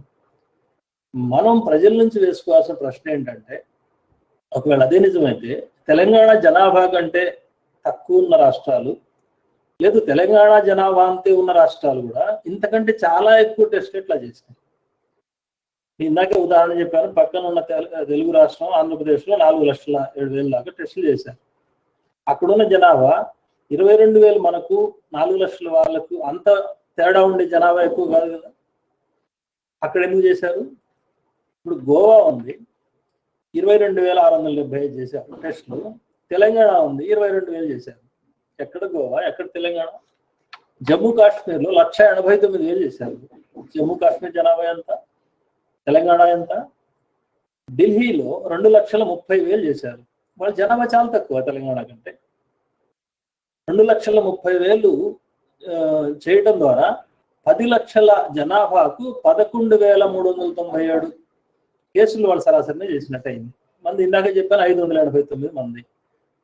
ఢిల్లీకి కూడా ICMR గైడ్ లైన్సే కదా, ఢిల్లీకి కూడా సెంట్రల్ గవర్నమెంట్ గైడ్ లైన్సే కదా, వేరే కేజ్రీవాల్ తయారు చేసిన గైడ్ లైన్స్ ఏం లేవు. అదే రకంగా తమిళనాడులో 5,28,000 టెస్టులు చేశారు. రాజస్థాన్లో 4,50,000 టెస్టులు చేశారు.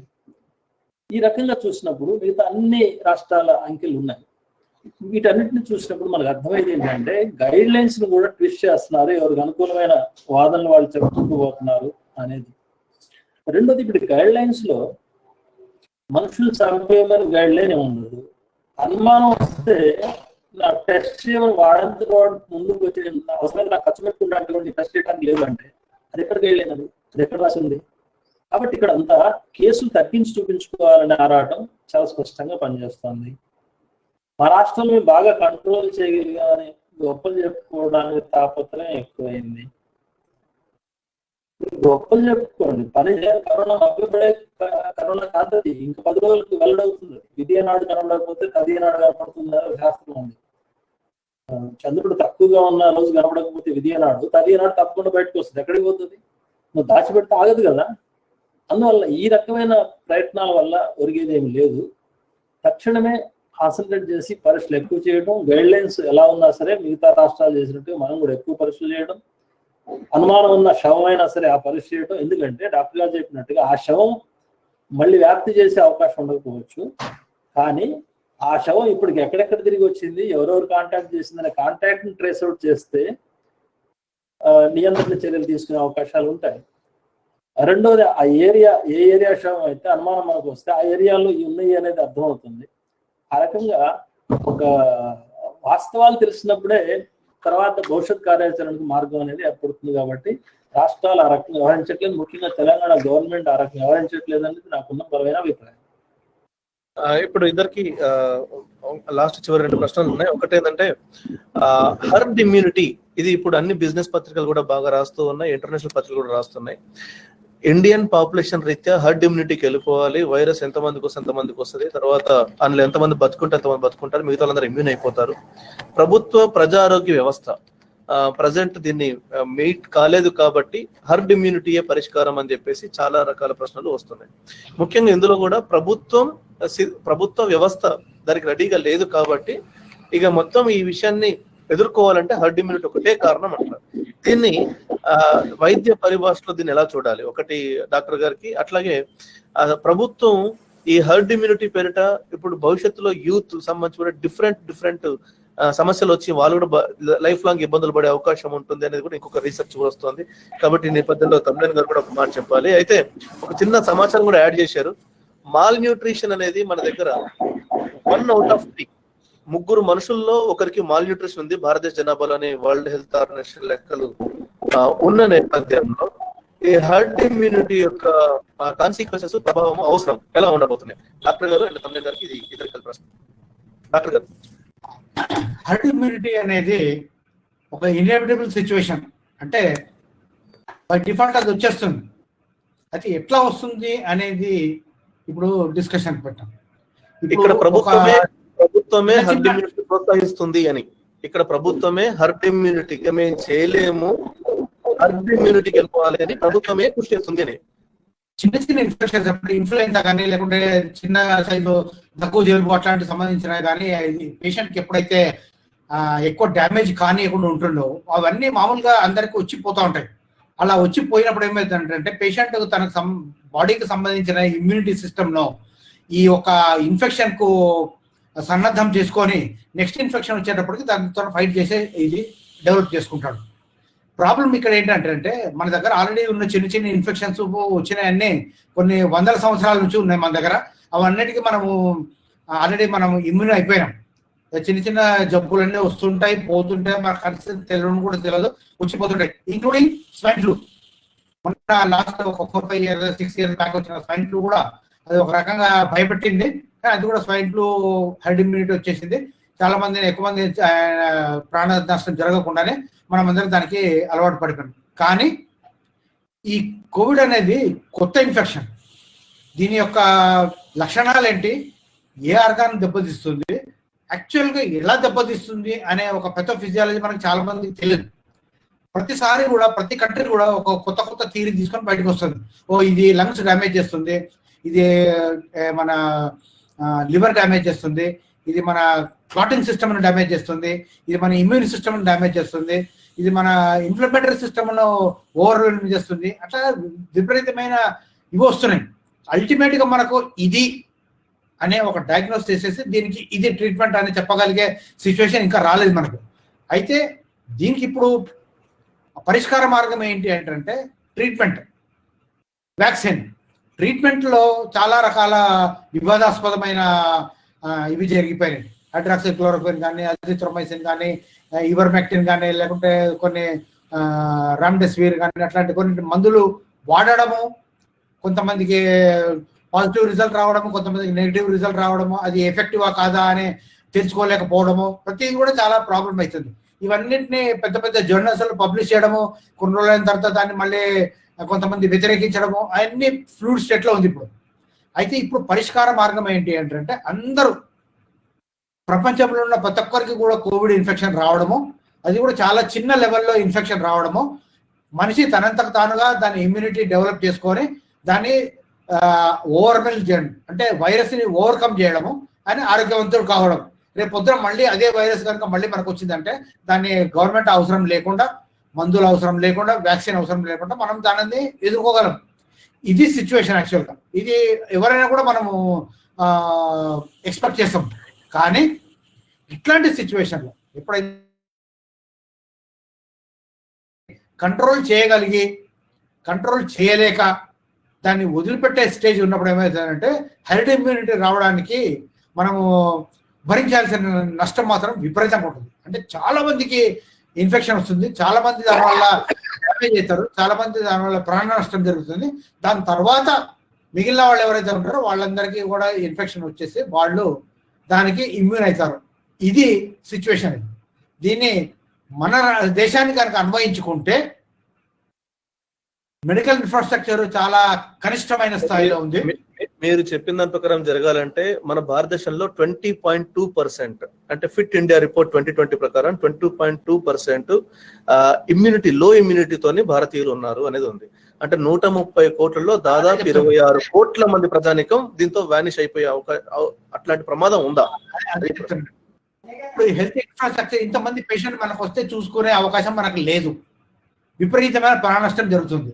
నంబర్ 2 వచ్చేసేసి ఈ ఇంతమంది పేషెంట్ ఎందుకు వస్తున్నారు అంటే వాళ్ళకి కావాల్సిన పౌష్టికాహారం కానీ, వాళ్ళకి కావాల్సిన వ్యాక్సినేషన్ కానీ, వ్యాక్సినేషన్ ఇంకా ప్రపంచంలో ఎక్కడ కనుక్కోవడం పడలేదు. అన్ని కొత్త ఏదో అవి చేస్తున్నాం ఇవి చేస్తున్నాం వార్తలు వస్తున్నాయి, కానీ యాక్చువల్గా అయితే వ్యాక్సిన్ ఇంకా రాలేదు. సో మందు లేదు, వ్యాక్సిన్ లేదు, అండ్ ఇమ్యూనిటీ లేదు. సో దీనివల్ల నష్టం విపరీతంగా జరుగుతుంది. అంటే మన దేశానికి మాత్రమే సంబంధించి నేను మాట్లాడుతున్నాను. మిగతా దేశాలతో సంబంధం తీసుకుంటే, ఎందుకంటే వాళ్ళ దగ్గర మెడికల్ ఇన్ఫ్రాస్ట్రక్చర్ బాగుంది, వాళ్ళు ట్రీట్ చేసుకోగల కెపాసిటీ ఉంది, అండ్ వాళ్ళ దగ్గర కొంచెం పౌష్టికాహార లోపం అనేది చాలా తక్కువగా ఉంటుంది కనుక వాళ్ళ దగ్గర డెత్ రేట్ చాలా తక్కువ ఉండొచ్చు. కానీ ఇదే సిచ్యువేషన్ మన కంట్రీ కనుక అన్వయించుకుంటే మాత్రం చాలా విపరీతమైన నష్టం జరిగిపోతుంది. కానీ మనం అందరం కూడా బయటపడగలము అనే ఆశాభావాన్ని మాత్రం నేను వ్యక్తం చేస్తున్నా. కానీ ఎట్లాంటి సిచ్యువేషన్ లో బయటపడగలము అనేది ఎవరు చెప్పలేరు. ఎంతమంది మరణిస్తారు, ఎంతమందికి పర్మనెంట్ గా డ్యామేజ్ జరుగుతుంది లంగ్స్ లో కానీ, లేకపోతే మిగతా అవయవాలు కానీ, ఎంతమంది దాని నుంచి టోటల్ గా కోలుకోగలరు అనే దాన్ని మాత్రం పెద్ద ప్రశ్న అనేది. ఓకే, ఉపేందర్ గారు చెప్పినట్టు కళ్యాణ్ గారు ఒక 2 పాయింట్లు యాడ్ చేసి మీరు కూడా చెప్పే ప్రయత్నం చేయండి. అంటే ఒక ప్రశ్న ఏమొచ్చిందంటే, తెలంగాణ కేసీఆర్ చెప్పాడు విపరీతంగా ఆహార ఉత్పత్తి జరిగింది, అసలు మనకి కొదవే లేదన్నారు. రెండో వైపు 30% ఆఫ్ ఫుడ్ గ్రెయిన్స్ గోడౌన్స్ లో అది మొలకెత్తి ఈ రూపంలో లాస్ కూడా అవుతుందన్నారు. అంటే హెర్డ్ ఇమ్యూనిటీని బ్రేక్ చేయాలంటే, హెర్డ్ ఇమ్యూనిటీలో కూడా మన మనుషుల్ని కాపాడాలంటే మాల్ న్యూట్రిషన్ సంఖ్యను తగ్గించాలి. కాబట్టి అందరికీ ఫుడ్ సప్లైని మనం గట్టిగా చేస్తే ఏమైనా ఈ పరిస్థితి నుంచి బయటపడే అవకాశం ఉందా అనేది మీరు చెప్పండి. ఒకటి, హెర్డ్ ఇమ్యూనిటీ గురించి డాక్టర్ గారు ఇక్కడ ఉన్నారు, మెడికల్ నాలెడ్జ్ నాకు లేదు, వారు కొన్ని విషయాలు చెప్పారు కాబట్టి. కానీ నేను చదివిన విషయాల ప్రకారం, నాకున్న నాలెడ్జ్ మేరకు, హెరిడిటరీ ఇమ్యూనిటీ అనేది 2 రకాలుగా మనం చూడవచ్చు. ఒకటి భారతదేశంలో ఇప్పటికే కొంత ఉంది, ఇంకొకటి లేదు. పోషకాహారం లేక, తగినంత ఇమ్యూన్ పవర్ పెరగక, బలహీనంగా ఉండడం అనే విషయాలు చూస్తే అమెరికాతో పోలిస్తే మన ఇమ్యూన్ పవర్ తక్కువ. ఎందుకంటే పోషకాహారం లేని వాళ్ళు చాలా ఎక్కువ మంది, పేదలు, ఇతర జనాలు ఉన్నారు కాబట్టి, పౌష్టికాహారం లేదు కాబట్టి ఆ ఇమ్యూన్ పవర్ తక్కువ ఉండే అవకాశం ఉంది. రెండో పక్క అమెరికా కంటే మన ఇమ్యూన్ పవర్ ఎక్కువ. ఇంకో అర్థం, వాళ్ళు సున్నితంగా బతుకుతున్నారు, మామూలు ఇన్ఫెక్షన్స్ కూడా రాకుండా జాగ్రత్తలు తీసుకుంటారు, వైద్య వ్యవస్థ అభివృద్ధి అయి ఉంది, వాళ్ళ వాతావరణం కానీ, వాళ్ళ ఇళ్ల నిర్మాణం కానీ, లేక వాళ్ళు తినే ఆహారం కానీ అంత సున్నితంగా ఉంటారు. మనలాగా రఫ్గా బతకరు. ఎక్కడ నీళ్లు పడితే అక్కడ నీళ్లు తాగి, ఎక్కడ ఏ తిండి పడితే ఆ తిండి తిని, ఉష్ణ దేశం కాబట్టి అన్ని మన శరీరాలు కొంత రాటుదేలు ఉన్నాయి. ఆ లెక్కను చూసుకుంటే మన ఇమ్యూన్ పవర్ చాలా ఎక్కువ. బహుశా అమెరికాలో ఎక్కువ కేసులు రావడానికి, మన దేశంలో కంపారిటివ్గా చూసినప్పుడు తక్కువ కేసులు ఉండడానికి, జనాభా లెక్క రీత్యా చూసినప్పుడు ఇది కారణమని కూడా శాస్త్రవేత్తలు కొంతమంది చెప్తున్నారు, వాదనలు ఉన్నాయి. నాకు కూడా అది కొంత నిజం అనిపిస్తుంది. హెర్డ్ ఇమ్యూనిటీలో అది తరాలకు వచ్చే నిరోధక శక్తి తప్ప, అదేదో 3 నెలలు 4 నెలలు జనానికి వదిలేస్తే అందరికి జబ్బు వచ్చేసి ఆ ఇమ్యూనిటీ పెరిగి వాళ్ళు బతుకుతారు అనేది అది తప్పు సిద్ధాంతం నాకు తెలుసు అంతవరకు. మానవ సమాజంలో తరాలు గడిచిన కొద్దీ వచ్చే జబ్బులు కానీ, వాటి తట్టుకునే రోగ నిరోధక శక్తి కానీ తరానికి అట్లా మారుతూ వస్తుంది. అది ఆ రకమైన నిరోధక శక్తి ఉంటుంది. ఉదాహరణకు ఇప్పుడు మలేరియా ఎక్కువగా మన భారతదేశంలో వ్యాపించింది కాబట్టి, దాని నిరోధక శక్తి ఉంది కాబట్టి మనం ఆ మాత్రలు వాడుతూ, ఆ జబ్బును పడుతూ, దాని యాంటీబాడీస్ డెవలప్ అవుతూ ఉన్న బాడీస్ ఇండియాలో ఎక్కువ ఉంటాయి కాబట్టి, కరోనాకు ఆ యాంటీ మలేరియా ఈ కొరక్విన్ టాబ్లెట్ కూడా అదే కదా, ఇమ్యూన్ ఆల్రెడీ భారతీయ శరీరాలు కొంత ఉంది కాబట్టి తక్కువ కేసులు వచ్చేందుకు కూడా ఒక వాదన ఉంది. అట్లాంటి వ్యాసాలు కూడా ఉన్నాయి. సో ఇవన్నీ పరిశీలించినప్పుడు ఏంటంటే, హెర్డ్ ఇమ్యూనిటీ అనేది డాక్టర్ గారు చెప్పినట్టుగా అనివార్యంగా మనం చేసే ప్రయత్నాలు అన్నీ చేస్తే కూడా జనంలో ఎక్కువ శాతానికి వచ్చి ఆ రకంగా ఇమ్యూనిటీ పెరిగి, యాంటీబాడీస్ పెరిగి తట్టుకున్నట్టు వేరు. కానీ మన దగ్గర మందులు ఇచ్చే శక్తి లేదు కాబట్టి, వెంటిలేటర్ కొనే శక్తి లేదు కాబట్టి, లేదు అటన్నిటి చేసే సంకల్పం లేదు కాబట్టి వదిలేస్తే అది హెర్డ్ ఇమ్యూనిటీకి లెవెల్కి వచ్చేస్తుంది, మన దేశం రక్షించబడుతుంది అనుకుంటే చాలా పొరపాటు. అప్పుడు సగం మంది జనం చచ్చిపోవాలి, మిగతా వాళ్ళు బతకాలండి. కాబట్టి అది మనం కోరుకోకూడదు, ప్రభుత్వాలు కూడా అది కోరుకోకూడదు.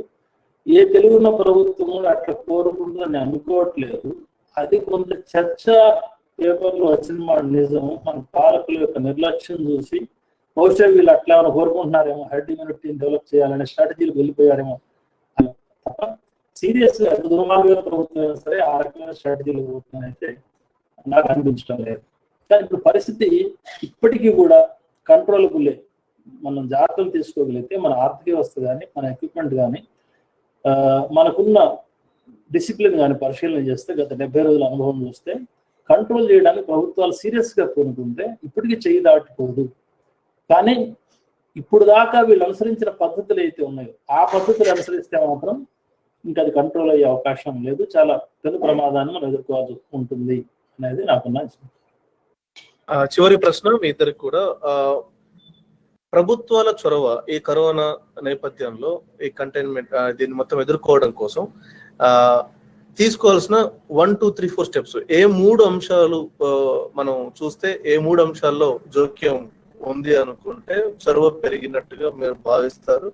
ఇద్దరు కూడా చెరి 3 పాయింట్లు అంటే ఉపేంద్ర గారు ఒక 3 పాయింట్లు టాప్ ఏమై ఉండాలి ప్రభుత్వాల చొరవ పెరగాలంటే చొరవ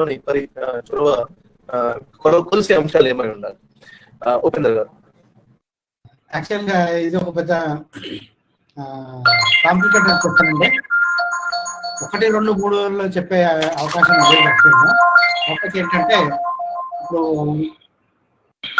వ్యాధి మన దేశంలో ప్రవేశించి ఇంత పెద్ద ప్రళయం సృష్టిస్తుంది కనుక ఫస్ట్ మనకి ఇంపార్టెంట్ ఏంటంటే ఈ వ్యాధిని కంటైన్ చేయడం, ప్రివెంట్ చేయడం. మిగతా వాళ్ళకి ఎవరైతే ఆరోగ్యవంతులు ఉన్నారో, ఎవరైతే ఇమ్యూనిటీ తక్కువ ఉన్నారో, ఎవరైతే హెర్డ్ ఇమ్యూనిటీకి తట్టుకోలేని వాళ్ళు ఉన్నారో, ఎవరైతే ఇన్ఫెక్షన్ వస్తే వాళ్ళకి ప్రాణానికి అపాయం ఉంటుందని తెలిసిన వాళ్ళు ఉన్నారో, వాళ్ళందరినీ ఫస్ట్ మోస్ట్ ఇంపార్టెంట్ ఏంటంటే కాపాడాల్సిన అవసరం ఉంది. వాళ్ళందరినీ కూడా ఈ కరోనా బారిన పడనీయకుండా ఫస్ట్ కాపాడాలి. ఏంటంటే టెస్టులు చేయాలి. టెస్ట్ చేసి ఎవరైతే పాజిటివ్ ఉన్నారో వాళ్ళందరినీ ఇట్లాంటి రిస్కీ పాపులేషన్కి దూరంగా ఉంచాలి. వాళ్ళకి వైరస్ నెగటివ్ అయిపోయి మళ్ళీ నార్మల్ అయిపోయి ఇమ్యూనిటీ డెవలప్ అయిన తర్వాత మళ్ళీ వాళ్ళ కుటుంబ సభ్యులతో కలుసుకోవడానికి అవకాశం ఇచ్చేటంటే ఒకటి దీపాలు. నంబర్ 2 వచ్చేసేసి మొత్తం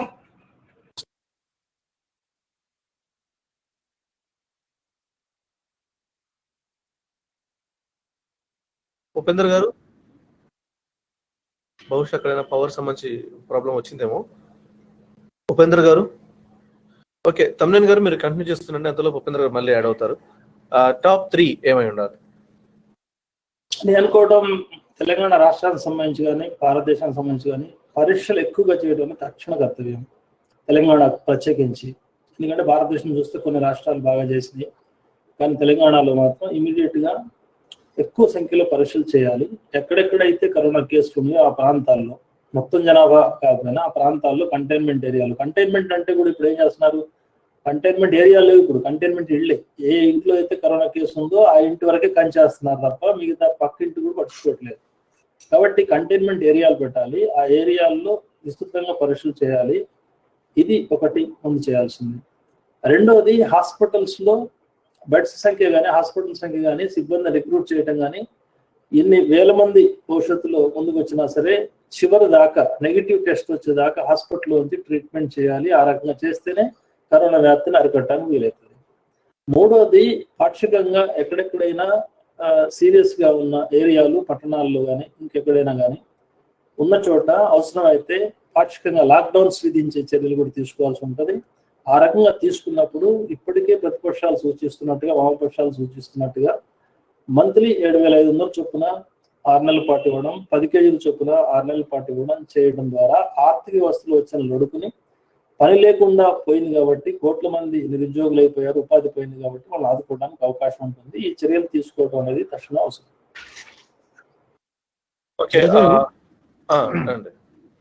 కొన్ని ప్రశ్నలు వచ్చాయి ఇక్కడ పబ్లిక్ చాట్ లో. ఏమిటంటే ఇటువంటి సిచ్యువేషన్ వచ్చినప్పుడు కూడా గవర్నమెంట్ డాక్టర్స్ కి, మిగతా స్టాఫ్ కి ఏదైనా ప్రత్యేకమైనటువంటి ట్రైనింగ్ ప్రోగ్రామ్ పెట్టిందా, పెట్టకపోతే ఎందుకు పెట్టడం లేదు అనేటువంటిది ఒక ప్రశ్న. అంటే మనకు తెలిసినంత వరకు ట్రైనింగ్ ప్రోగ్రామ్ అనేటువంటిది ఏమీ పెట్టలేదు.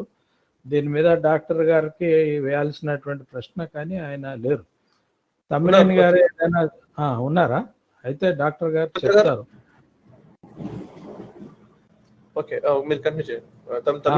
అయితే తమ్మినేని గారు ఏమైనా ఈ విషయం మాట్లాడగలరా?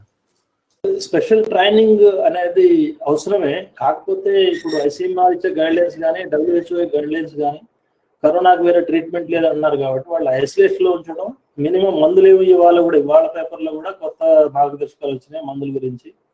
ఆ మందులు ఇవ్వడం తప్ప దానికి ప్రత్యేకమైన ట్రైనింగ్ అనేది ఉండదు. కాకపోతే మిగతా ప్రభుత్వ సిబ్బందికి అంతటికి కరోనా కేసు ఐడెంటిఫై అయినప్పుడు ట్రీట్ చేయాల్సింది కంటైన్మెంట్ ఏరియాలో ఎట్లా చూడాలి, సప్లైస్ ఎట్లా జరగాలి, ఈ ట్రైనింగ్లు అవసరం. అట్లాంటి జాగ్రత్తలు ప్రభుత్వం తీసుకోవాలి. తర్వాత ఒక ప్రశ్న ఏంటంటే, ఇప్పుడు జనరల్ గా ప్రభుత్వం చెప్తున్నది 60 వీడియో ఉపేంద్ర గారు, ఈ ప్రశ్న డాక్టర్ గారు మీకే. ప్రభుత్వాలు చెప్తున్నటువంటిది 60 దాటినటువంటి వాళ్ళు జాగ్రత్తగా ఉండాలి అనేది చెప్తున్నారు. కానీ ఇప్పుడు మనం చూస్తే ఏజ్తో నిమిత్తం లేకుండా వస్తున్నాయి, ఇది ఎఫెక్ట్ అవుతున్నారు. ఇప్పుడు అఫీషియల్గా వచ్చినటువంటిది ఉత్తరప్రదేశ్లో ఎక్కువ మంది అత్యధికులు 21 నుంచి 50 years మధ్య ఉండేటువంటి వాళ్ళే చనిపోతున్నారు. మన దగ్గర బ్రేకప్ ఏమి లేదు, కానీ వచ్చినటువంటి వార్తలను బట్టి, విడివిడిగా వచ్చిన వార్తలను బట్టి చూస్తే ఈ వృద్ధులే కాదు మిగతా వాళ్ళు కూడా బాగా చనిపోతున్నటువంటి వాళ్ళల్లో వీళ్ళ సంఖ్య కూడా గణనీయంగా ఉంది. ఇటువంటప్పుడు మనం ఆ అంచనా కరెక్టేనా? 60-65 దాటినటువంటి వాళ్ళే ఎక్కువ జాగ్రత్తగా ఉండాలి అనేటువంటి అంచనా కరెక్టా అనేది ప్రశ్న. చాలా ఇంపార్టెంట్ క్వశ్చన్ అండి, మంచి క్వశ్చన్ అడిగారు. యాక్చువల్గా ఏంటంటే ఒకసారి ఒక మనిషి 50-55 సంవత్సరాలు దాటిన తర్వాత స్లోగా తన న్యాచురల్గా తన ఇమ్యూనిటీ సిస్టమ్ స్లోగా డౌన్ అయిపోతుంది. అంటే అతను వ్యాధి బారిన పడే అవకాశాలు మామూలు యువకులతోనో యువతులతోనో కంపేర్ చేస్తే చాలా కొంచెం తక్కువగా ఉంటుంది. ఒకటి నెంబర్ 1 పాయింట్. నెంబర్ 2 పాయింట్ వచ్చేసి 50 సంవత్సరాలు దాటిన తర్వాత చాలా మందికి హైపర్ టెన్షన్ కానీ, లేకుంటే డయాబెటీస్ కానీ, లేకుంటే కిడ్నీ డిసీజెస్ కానీ, లేకుంటే లివర్ డిసీజెస్ కానీ, లేకుంటే స్మోకర్స్ అయి ఉంటే ఒకవేళ లంగ్ డిసీజెస్ కానీ అట్లాంటివి అయి ఉంటే, అంటే ఆ సిచ్యువేషన్ ఏంటి అంటే వైరస్ లోపలికి వెళ్ళి అభివృద్ధి చెంది దానికి సిమ్టమ్స్ ప్రొడ్యూస్ చేయడానికి ఒక అనుకూలమైన అవకాశం ఉంటుంది అక్కడ. అందుకని ఏమైందంటే ఒకవేళ 100 మంది యువకులని 100 మంది వృద్ధులని తీసుకుంటారంటే సివియారిటీ కానీ లేకుంటే డెత్ రేట్ కానీ వృద్ధులలో ఎక్కువగా ఉంటుంది.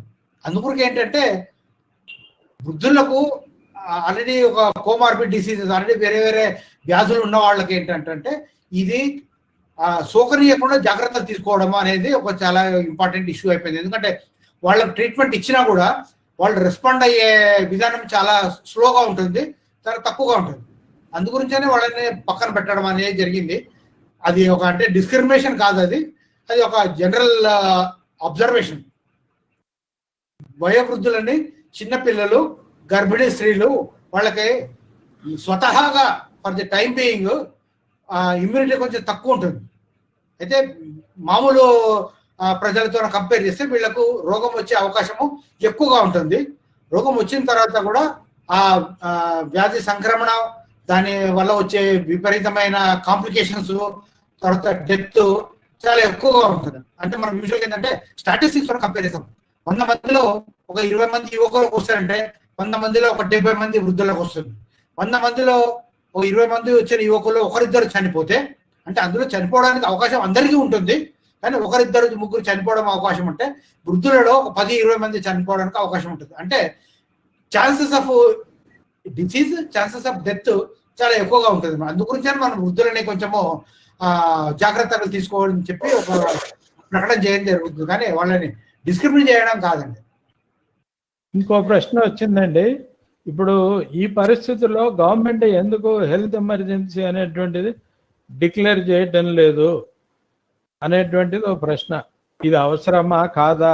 ఒకవేళ అట్లా డిక్లేర్ చేస్తే గవర్నమెంట్ ఏం స్టెప్స్ తీసుకుంటుంది అప్పుడు అనేటువంటిది మీరు చెప్పాలి ప్రశ్నతో పాటు. దేనికి అంటే ఇప్పుడు ఒకవేళ మనము ఈ సిచ్యువేషన్ రాకూడదని అనుకుంటున్నాము. ఒకవేళ ఇప్పుడు ఇంతకుముందు మనము డిస్కస్ చేసినట్టు ఒకవేళ పేషెంట్స్ విపరీతంగా పెరిగిపోయినారు అనుకోండి, కొన్ని లక్షల మంది పేషెంట్ వచ్చేసినారు, ట్రీట్మెంట్ చేయడానికి హాస్పిటల్ సరిపోవట్లేదు, డాక్టర్ సరిపోవట్లేదు, నర్సులు సరిపోవట్లేదు అంటే అట్లాంటప్పుడు ఎమర్జెన్సీ అంటే గవర్నమెంట్ యొక్క తన పరిధిని దాటి అంటే ప్రైవేట్ హాస్పిటల్ తీసుకోవడము, లేకుంటే ఇప్పుడు సార్ వీరభద్రం గారు చెప్పినట్టు తన పార్టీ ఆఫీస్ తీసుకోవడము, లేకుంటే ఎక్కడెక్కడ అవకాశాలు ఉన్నాయో అక్కడక్కడ ఫ్యాక్టరీలు కానీ లేకుంటే కళ్యాణ మండపాలు కానీ అన్ని తీసేసుకోవడము, అక్కడ పేషెంట్స్ ఉంచడము, వాళ్ళకి ట్రీట్మెంట్ ఇవ్వడం అనేది ఒక పెద్ద ఎత్తున ఏమంటారంటే ఇంకా వేరే విషయాలన్నీ పక్కన పెట్టేసేసి ఓన్లీ ప్రాణ నష్టం జరగకుండా తర్వాత పబ్లిక్ కి ఈ వ్యాధి వల్ల విపరీతమైన నష్టం జరగకుండా తీసుకోవాల్సిన జాగ్రత్తలన్నీ కూడా గవర్నమెంట్ అప్పుడు అంటే ఒక ఎక్స్ట్రాడనరీ సిచ్యువేషన్ కింద తీసుకోవాల్సి వస్తుంది. ఇప్పటికి ఇంకా ఆ సిచ్యువేషన్ రాలేదు, అంటే తెలంగాణలో ఇప్పటికి మనకు ఆ సిచ్యువేషన్ రాలేదు. చివరి ప్రశ్న తమ్మినేని గారికి ఏంటంటే, సిపిఎం పార్టీగా ఏమైనా ఈ ప్రభుత్వ చొరవ పెరగాలి అనే అంశం మీద ప్రజల్ని చైతన్యం చేసేందుకు అనేది ప్రశ్న. ఇది చివరి ప్రశ్న. ప్రభుత్వం తీసుకోవాలి అని ఏదైతే చెప్పామో ఆ చర్యలన్నింటి సూచిస్తూ ముఖ్యమంత్రి గారికి లెక్కలు రాయడం జరిగింది. దాంతో పాటు అఖిల భారత స్థాయిలో సిపిఎం పార్టీగా 16వ తేదీన ఈ విషయాలన్నింటిపైన నిరసన కార్యక్రమాలు చేయాలని కూడా తెలుపుతుంది. అందులో భాగంగా తెలంగాణ రాష్ట్రంలో ఈ పరీక్షలు ఎక్కువ చేయాలి, వైద్య సిబ్బందికి రక్షణ కల్పించాలి, వైద్యులు నర్సులు తక్కువ ఉన్నారు కాబట్టి రిక్రూట్మెంట్ జరగాలి. దాంతోపాటు ప్రైవేట్ హాస్పిటల్స్ లో అవసరమైన నియంత్రణలు, రేట్ల విషయంలో కానీ ఇతర విషయాలు నియంత్రణ పెట్టాలి. అట్లాగే కంటోన్మెంట్ ఏరియాల్లో ఎక్కువ పరీక్షలు జరగడంతో పాటు అవసరమైతే పాక్షిక లాక్డౌన్ పెట్టినప్పుడు ఆహార సప్లై కానీ వాళ్ళకి నగదు సప్లై కానీ చేయాలి. ఈ డిమాండ్స్ అన్నిటి మీద 16వ తేదీన తెలంగాణ రాష్ట్ర వ్యాప్తంగా నిరసన కార్యక్రమాలు జరుగుతున్నాయి.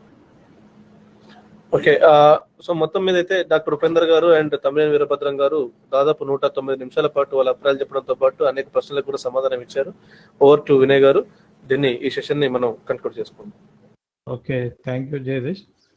ఈ వీక్షకులకు అందరికీ మరొకసారి ధన్యవాదాలు తెలియజేస్తూ ఈ కార్యక్రమంలో ఇంతసేపు పాల్గొని ఓపికగా ప్రశ్నలకు కూడా సమాధానాలు చెప్పినటువంటి డాక్టర్ ఉపేందర్ గౌడ్ గారికి, తమ్మినేని వీరభద్రం గారికి కూడా వీక్షకుల తరఫున సుందరయ్య విజ్ఞాన కేంద్రం తరఫున ధన్యవాదాలు తెలియజేస్తూ ఈ కార్యక్రమాన్ని ఇంతటితో ముగిస్తున్నాను. Thank you. Okay sir, thank you.